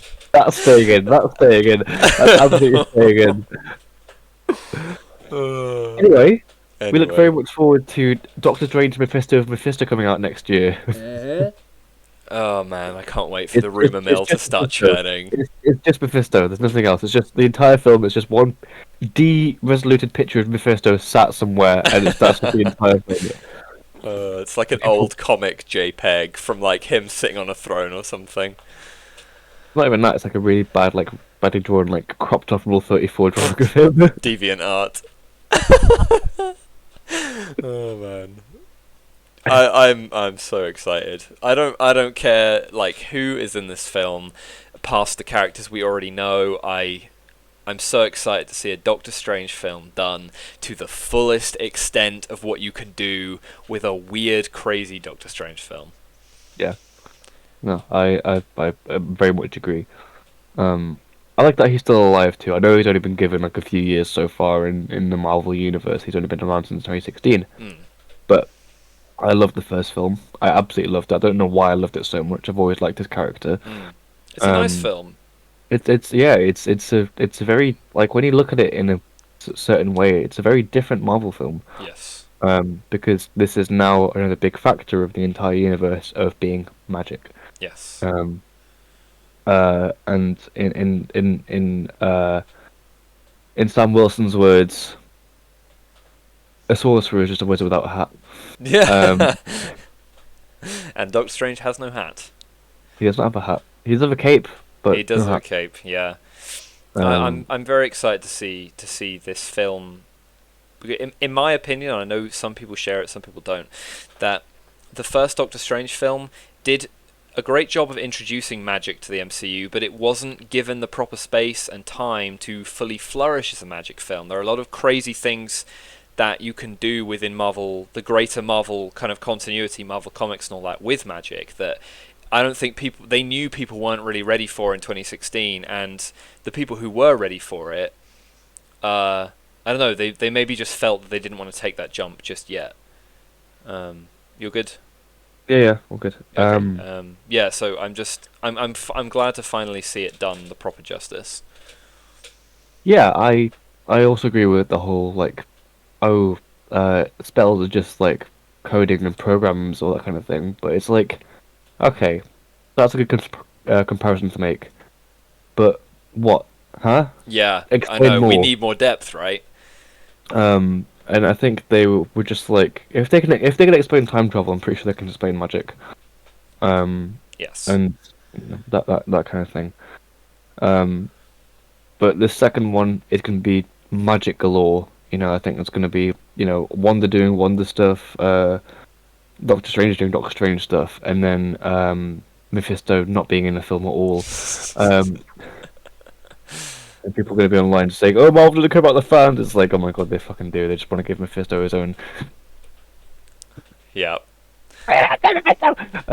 like stuff like that. I mean, we have plenty of time to do more Scarlet Witch stuff. I don't know if you saw the slate of Disney releases that came out, but in 2023, right, we've got Ant-Man Quantumania and Guardians of the Galaxy 3, right? Then, after those two, there are three Marvel release slots later in 2023 that are just unannounced Marvel currently. The project titles haven't been revealed, but one of them's probably Blade, one of them's probably Fantastic Four. And then in 2024, there are four other release slots that have been announced. Obviously, no name, no hints, no anything, but they've been announced. So there's plenty of time to do more shit with Mephisto and whatever. If they want to do that, people don't have to see this as like the only opportunity to introduce Mephisto and panic when he's not in there. I think Quantumania might introduce Ghost as a Thunderbolt as well. Ooh, that's a good shout. I I like think, that. Yeah. yeah, because I remember seeing a picture and I was like, oh yeah, she is part of them. So I think they'll either have it like forefront in the actual film, or it'll be a post-credit scene. Hmm. Either way, either way, they're setting up both the heroes and the enemies, and I really like that. Yeah, I think Uh, Ghost would make a fantastic Thunderbolt. She fits right in.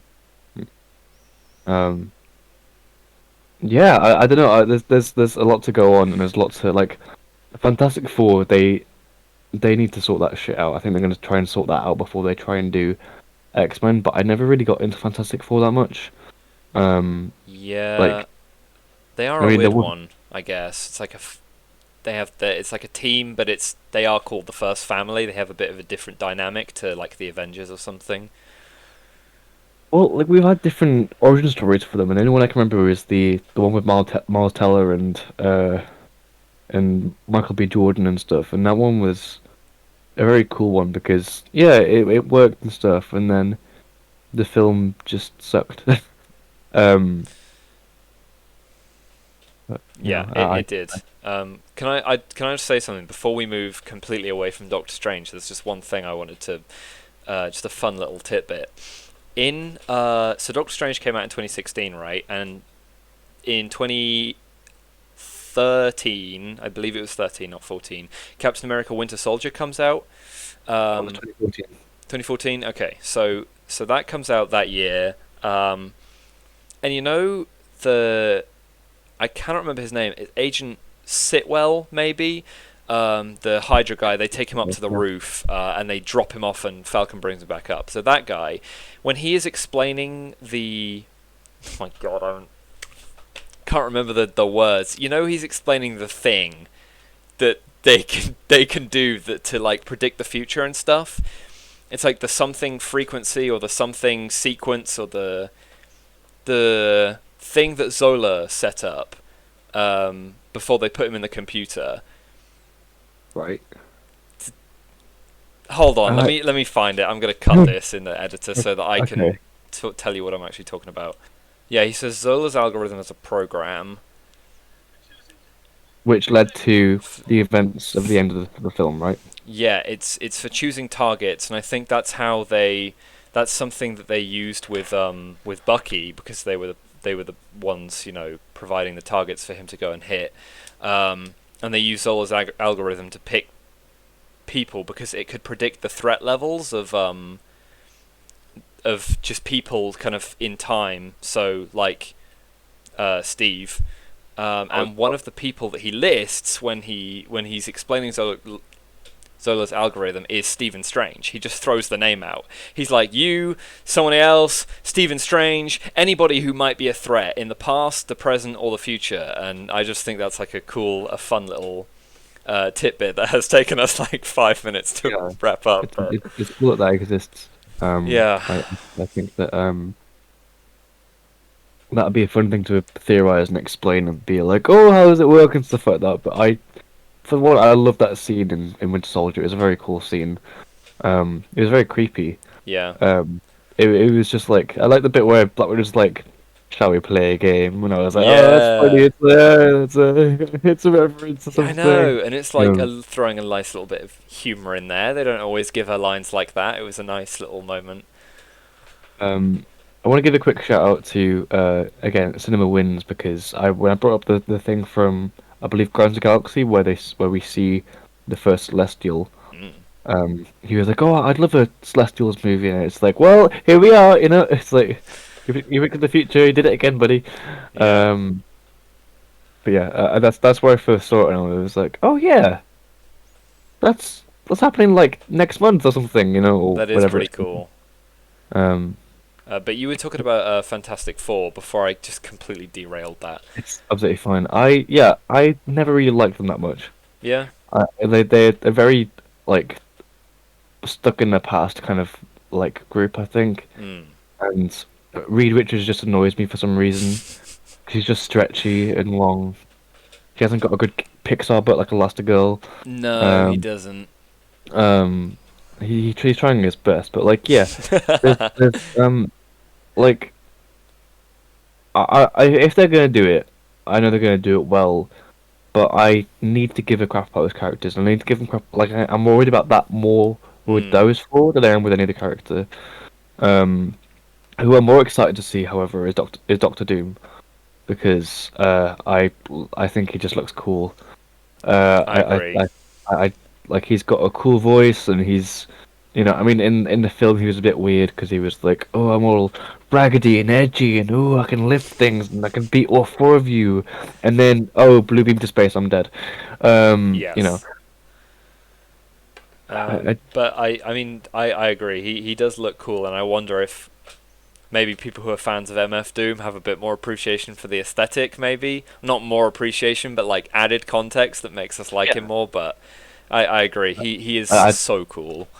to reference MF Doom, there is like from Doomsday, the album, where it's just like, it's Doom on the phone, and he's like, what kind of evil are you up to, Doctor Doom? He's like, I'm up to evil. Like, I love that kind of, I absolutely love it. I love that, like, because you can hear the tinny, uh, microphone sound. You can hear like the LA noir music, because that's what reminds me of it. Is that kind of quiet concerto style of music. Yeah. But it's all recorded through tapes, so it sounds shit. Not shit. I mean, it sounds bad nowadays, but I love how it sounds because it reminds me of Tom and Jerry and stuff like that. Right. Right. Um, It is very that's how cool, vintage kind of sound. that's how Cuphead was recorded as well. They didn't just like do it through Logic and then tone down all the stuff. They actually got tape recorders or whatever they used for it. That's pretty And cool. yeah, but yeah, I think you're right. I think having that context for what MF Doom was referencing in his albums and in his music will be just really cool to see on screen, Yeah. and in a proper way too, as opposed to just the mess that it was in 2014, was it? Or was it 20? 16, I think. Oh, 2015, sorry, 2015. 2015. Okay. Yeah.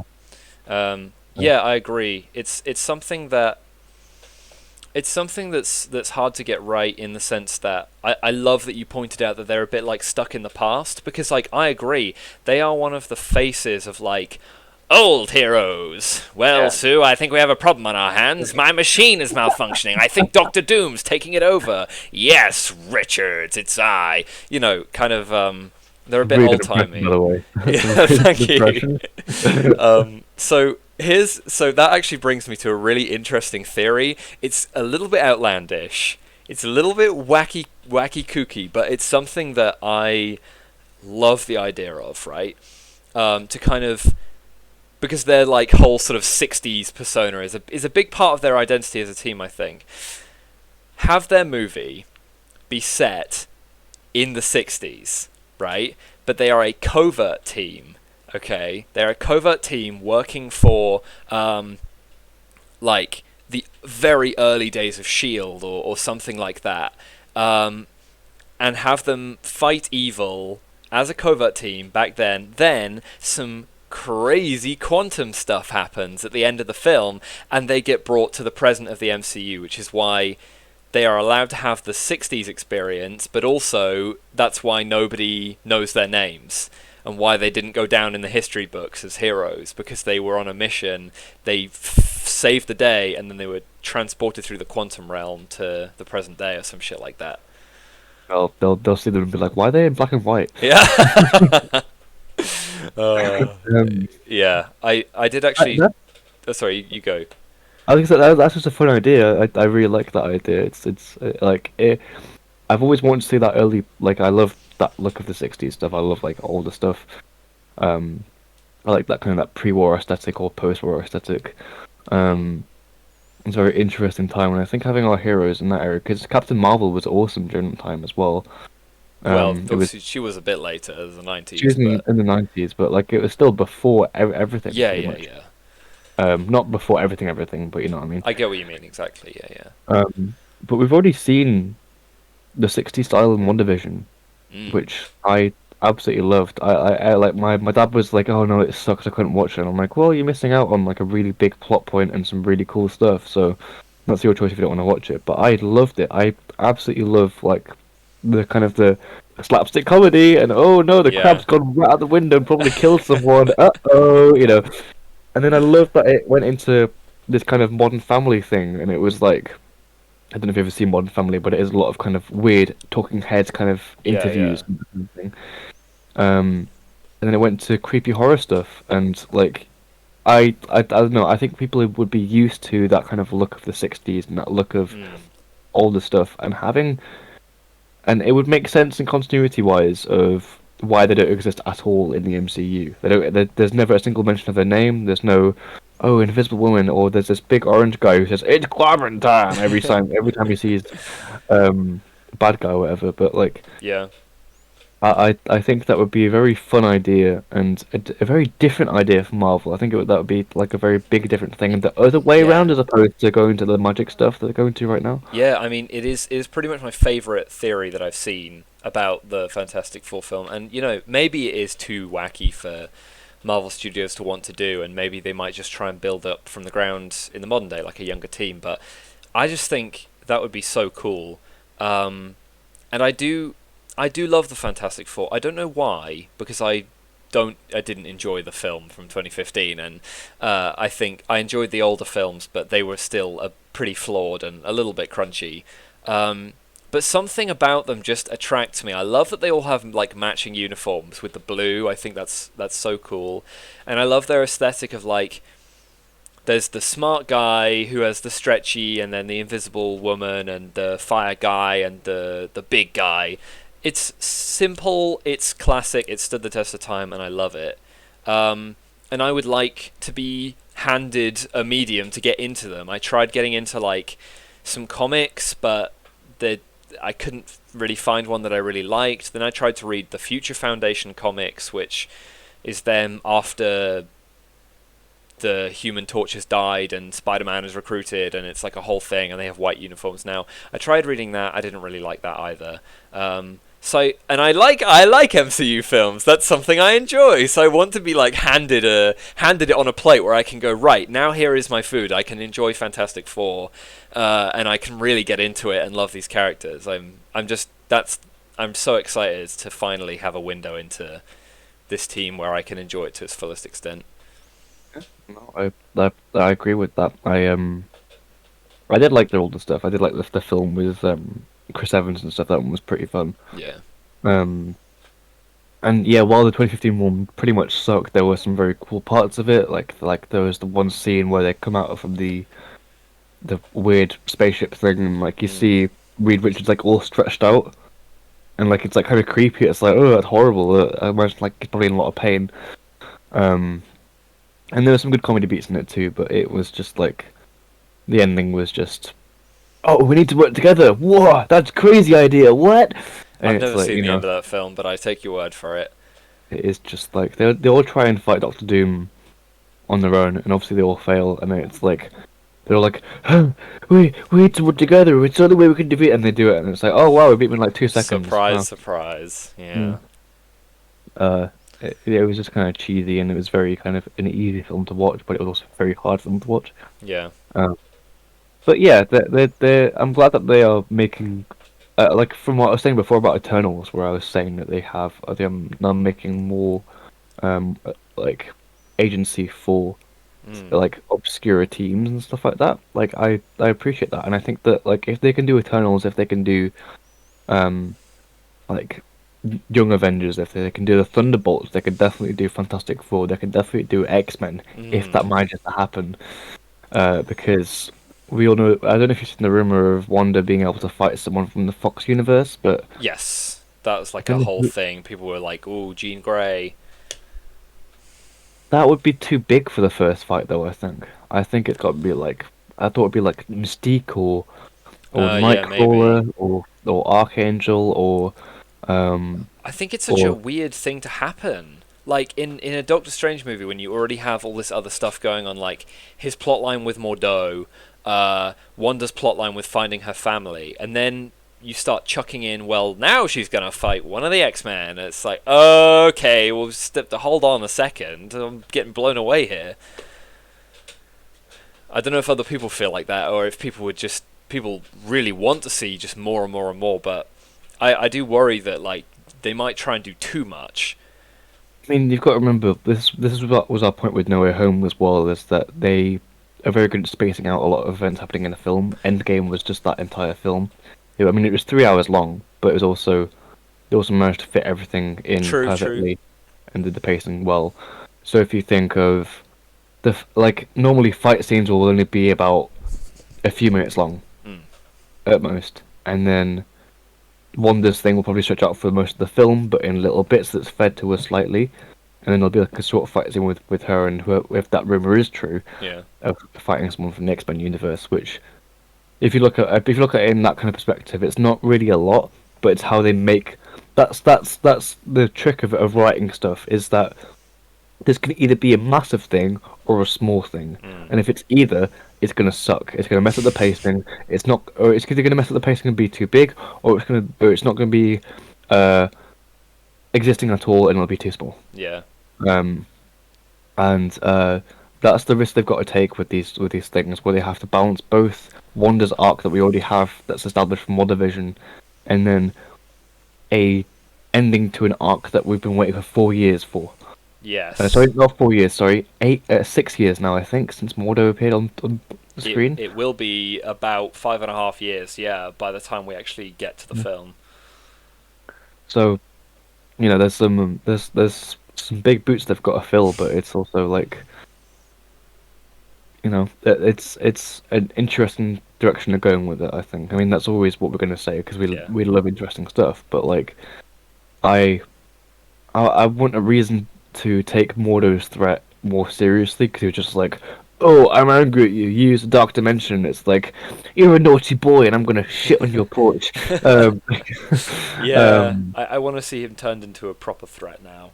'Cause, like he is one of Doctor Strange's biggest antagonists in the comics, yeah. and I'm like, yeah, we've. It's weird because obviously these things will happen in a universe where there are so many projects and so many things going on at once. But we have been waiting so long just to see them be enemies.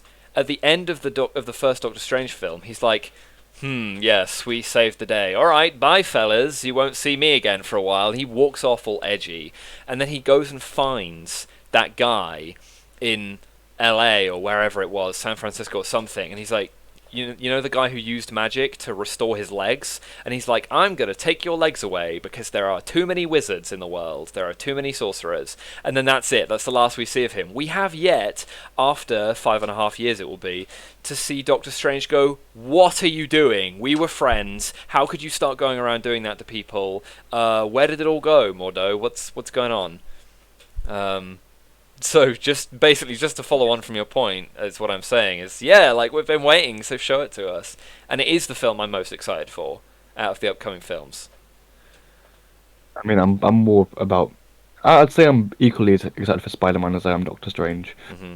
Um, but yeah, we've been talking a while. We have been So talking a while. would you like to start to wrap this up then? Yeah, 100%. That'll move us nicely into our something we'd like to say segment, which, if you didn't see the last episode, is just a little bit at the end of the episode where we each give something, a piece of advice, an album we think you should check out, a film we think you should watch, something that we just want to talk about for a minute or two each. And if you'd like to take the floor once again. I will take all the floor because my cheeks be thick. It's a good start, Felix. That's a good start. All right, lead on. Um, I would like to shout out this developer called Ember Labs, who are making a game for the PS5 called Kenna Bridge of Spirits. Now, I've seen the game; it looks amazing. I'm not talking about that. I'm talking about how awesome they are because they Okay. made a video quite a while back, I think in 2014, maybe 2015, called Terrible Fate, which is a video about the origin of the Skull Kid from Majora's Mask, Legend of Okay. Zelda. I absolutely love that video because it's just fully CGI, realistic as heck, and Lost Woods plays in a video at one point, and I'm just like, oh, it just sounds so happy and nice, and it takes me back to my days, you know. Yeah, yeah. And Oh, I think I might have seen that actually. yeah, Yes. Yeah, yeah, yeah. the video ends really cool. Like it just ends like really creepily because the kid Yes. like puts the mask on and he's just like screaming and stuff. And I'm like, that's cool. It's creepy, but it's cool. That's why I love the game so much. Yeah, yeah. Um, but yeah, the new game they're making, Kenna Bridge of Spirits, looks amazing. It looks just so like an interesting style. It like they tweet about it non-stop. Like they're always making new stuff about it, or they're always like going on about it. So you can tell it's definitely a passion project, which Mm. is the reason I want a PS5 next to a lot of the PS5 games coming out, which we will have a different podcast for because that's Yes. a whole other conversation. That's a whole. We should talk Um, about that though. We should definitely do that. yeah. I mean, I've already spoken about most of the PS4 Spider-Man game on the previous Yeah. podcast, but that just means that you know how much I love it. But that does mean we could like well, I mean, we both love Ghost, but like we could like each have a PS4 game that we both love talk about it in a capacity. So Mm. I'll go for like God of War, and you can go for I don't know some other Something. game. Yeah, Yeah, yeah. um, could be Hades actually. You know, you could just do whatever you like. Yeah, yeah, That's yeah.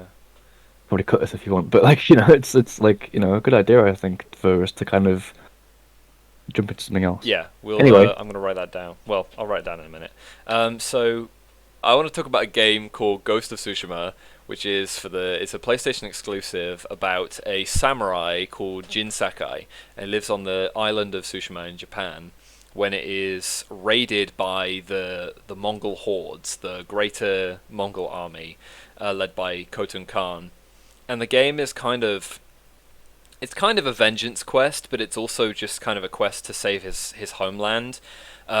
Jin gears up with a bunch of cool like weapons and shit, and a bunch of different sword forms, and like smoke bombs and all sorts of gadgets. Um, and he goes through the island, taking down these different kind of Mongol camps and stuff to get to their leader Khotun Khan and take the island back. But it's a very beautiful game. Like, not only visually is it fucking stunning, can't even imagine how beautiful it's going to be on the PS5 when it already looks incredible on the PS4. The writing is beautiful. There is a character death which I'm not going to talk about in detail, but I'm just going to say that it completely surprised me by absolutely breaking my heart, and I wasn't expecting it, and I literally sobbed for like an hour after I played that part of the game because the writing is just so fucking beautiful that it made me care so much about this character I didn't think I would even care about that much, and yeah, it wowed me. In terms of is the game fun and full of shit to do, yes, the game is very fun and full of shit to do. There's all sorts of side quests and little activities you can do. That, like, if you are trying to ride your horse to a place, which is normally going to take you 10 minutes IRL to ride to, you're going to be there for half an hour because on the way there you're going to find a bunch more shit that you want to do, and it will just take you in, and you get lost in the immersion of it, of just being a samurai and riding your horse around and fighting things and discovering, like, little hot springs and, like, places where you can sit and write a haiku poem and places where you can sit and like do like a chopping the bamboo thing, and oh man, it's just I like it's amazing. I had so much in the short time I played that game. I absolutely loved it because yes, the bamboo stuff is great because it's like press it really fast. Yeah. But like um, I love doing that. I love the combat. Like I don't want to become a podcast about Ghost, but I'll just say a couple of things quickly. Yeah, go ahead, But I please like do. the combat is just amazing. Like when you block and then you spin around and they're moving around, it's just like, oh yeah, come on, got me again, go on, fight me. It's great. I love the standoff stuff because that's just awesome. That's just absolutely bloody awesome. I love that you can sheath your sword, like you'll just go, and then Yeah, there's like a button you can press on your controller to have your character, like if you're just standing around with your sword out, for him to do like a whole and then put it back in the sheath thing, or he'll like flick the blood off. There's like there's a button you can press, or it's mainly just swiping on the trackpad I was stuff, about to but say it's a swipe, not it's a a swipe. yeah. But you can swipe to sheath your sword, and if you swipe down, you can like bow to someone, and that will have like interactions. If there's a dead body of like a civilian that you find in a house, and you swipe down to bow to them, then Jin will have something to say. He'll be like, "I'm sorry, your life was lost so like Really? meaninglessly." Yeah, What? Oh, that's awesome. yeah, and then you can like bow to enemies you've just killed and stuff. And it doesn't always have an interaction, but it's just like a little detail.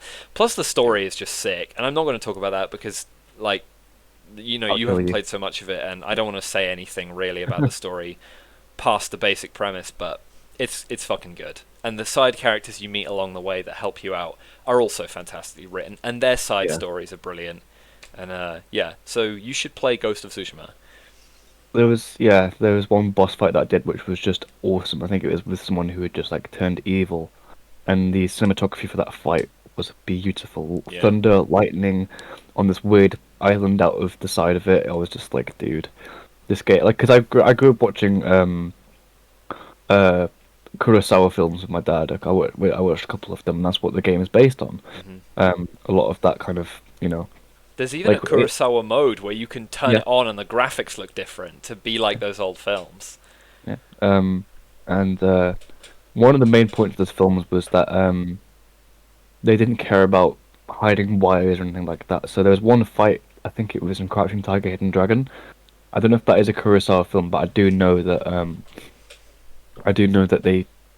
they're these two guys that fight in this forest, and they're above the forest, and they're just on wires, and they're just going like. Choo, choo, choo. That's And back in the day, cool. that was crazy. That was like that's the future, That was, and now here we are, where we have fully CGI films and stuff like that. hmm But as a testament to such an integral part of media and expression of arts, I think Ghost of Tsushima does the job. For what I've played, a couple of hours that I've played of it, I absolutely love it. Um, It's one of the best also, games I've ever played, ever. um, and yeah, no, I absolutely agree. I just wish I could spend more time with it, but I haven't got a PS4 on me. We're gonna get you there, Um, man. we're gonna get like, yeah, that'll be your payback. That'll be like, Here's your PS5, yeah, sir.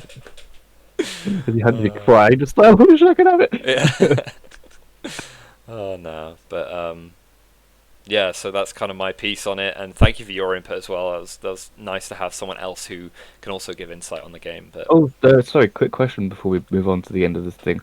mm, Did you play it with Japanese language and then English subtitles? right. So here's my thing. Right, I tried the game Oh, I think you in mentioned this to sub, me, but huh? yeah, I think you mentioned this to me, but you can say it again for Yeah, the I'm gonna podcast. say it for like the people as well. Yeah. Um, I tried the game in sub with the Japanese audio and voice acting, English subtitles. I tried the game in dub with the English voices, and I tried the game in and out of Kurosawa mode. For me, I think I was able to take in the beauty of the game in just regular graphics with the dub because I wasn't trying to like read English subtitles while I was hearing the Japanese voices. I will say it's pretty cool if you really like your immersion and you like to put yourself in the setting. Please turn the sub on, listen to the Japanese voice acting, and play the game in that because I guess it's a bit more real. But what I will say is probably just, I guess, my personal opinion, but I found the voice acting to be better, more convincing, and more enjoyable in the dub.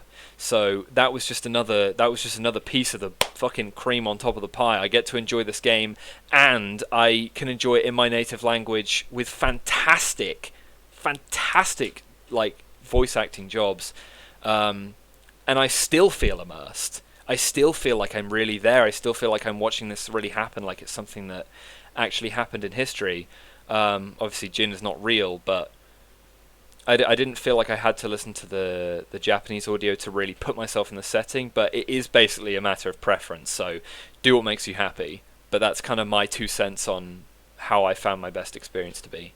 That was the case with me in Sekiro because that I played that with the Japanese Yeah, yeah, sub.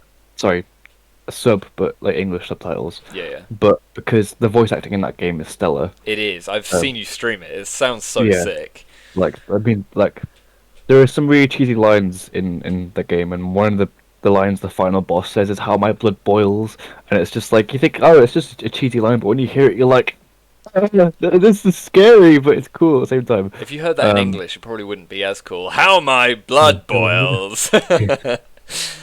you evil naughty man, my blood boils. So like it's just that kind of weird stuff. But yeah, the reason I played a lot of these Japanese games with English sub is because I love the sound of Japanese language. It sounds amazing.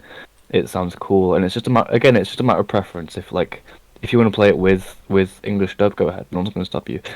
Um, it's not going to change the game anyway. Like it shouldn't change how you play the game. It's just how you take in the experience. Mm. What changes. Um, but I think this would be. We'll talk a lot more about this on another podcast if once we've both gotten to the point where we finish the game, because that will be a whole ordeal. Yes. If you thought these podcasts were long, there'll be like a 17-hour one where we just goad about Ghost of Tsushima. Yeah. Tsushima, sorry. But yeah, that's our 2 cents on these games and Mhm. our little something to say section of this podcast, Yeah. which I kind of like doing. I like doing this. It's I, quite nice. I I really like this segment. Yeah. But that does kind of bring us to the end. So I've had a really good time, just same as fucking last time. This has been Yeah. awesome. Um, yeah, and it's been really fun. Is there anything you'd like to kind of leave us on, or are we kind of said all we want to say? I think I'm all set out. Yeah. That's all I'm said. All right. Well, that'll be goodbye from us then, and thank you very much for watching. I hope you kind of taken something away from this you found interesting, or you've just enjoyed listening to us sort of ramble on about these topics that we're really passionate about. And whether you did or you didn't, I've had a fantastic time doing it, and I'm Always. very much looking forward to just continuing with this. Yeah, no, I'm always having a good time with this. It's nice to have like a proper it's nice to have a proper in-depth conversation about this stuff Yeah. and really theorize about it and have fun with it. Yes, I agree. It's a good outlet, you know. Yeah, I like it. definitely. So unfortunately, we kind of muffed up the ending of the video, and then when we did our second take, the timing of that has made it unusable for me in editing. So I'd just like to say, leave a like if you enjoyed the video. Please leave a comment if there's something that you think we should check out, like an album, a film, whatever you want us, something you think we might enjoy, that you personally like. Because we really appreciate that. And if you don't want to leave a comment, you can always just find one of us on Instagram. The links will be in the description, and you can just message us there. And we'd love to hear from you. So that's pretty much all I have to say. Thank you very much. We really appreciate the view. We'll see you in the next one. Ciao.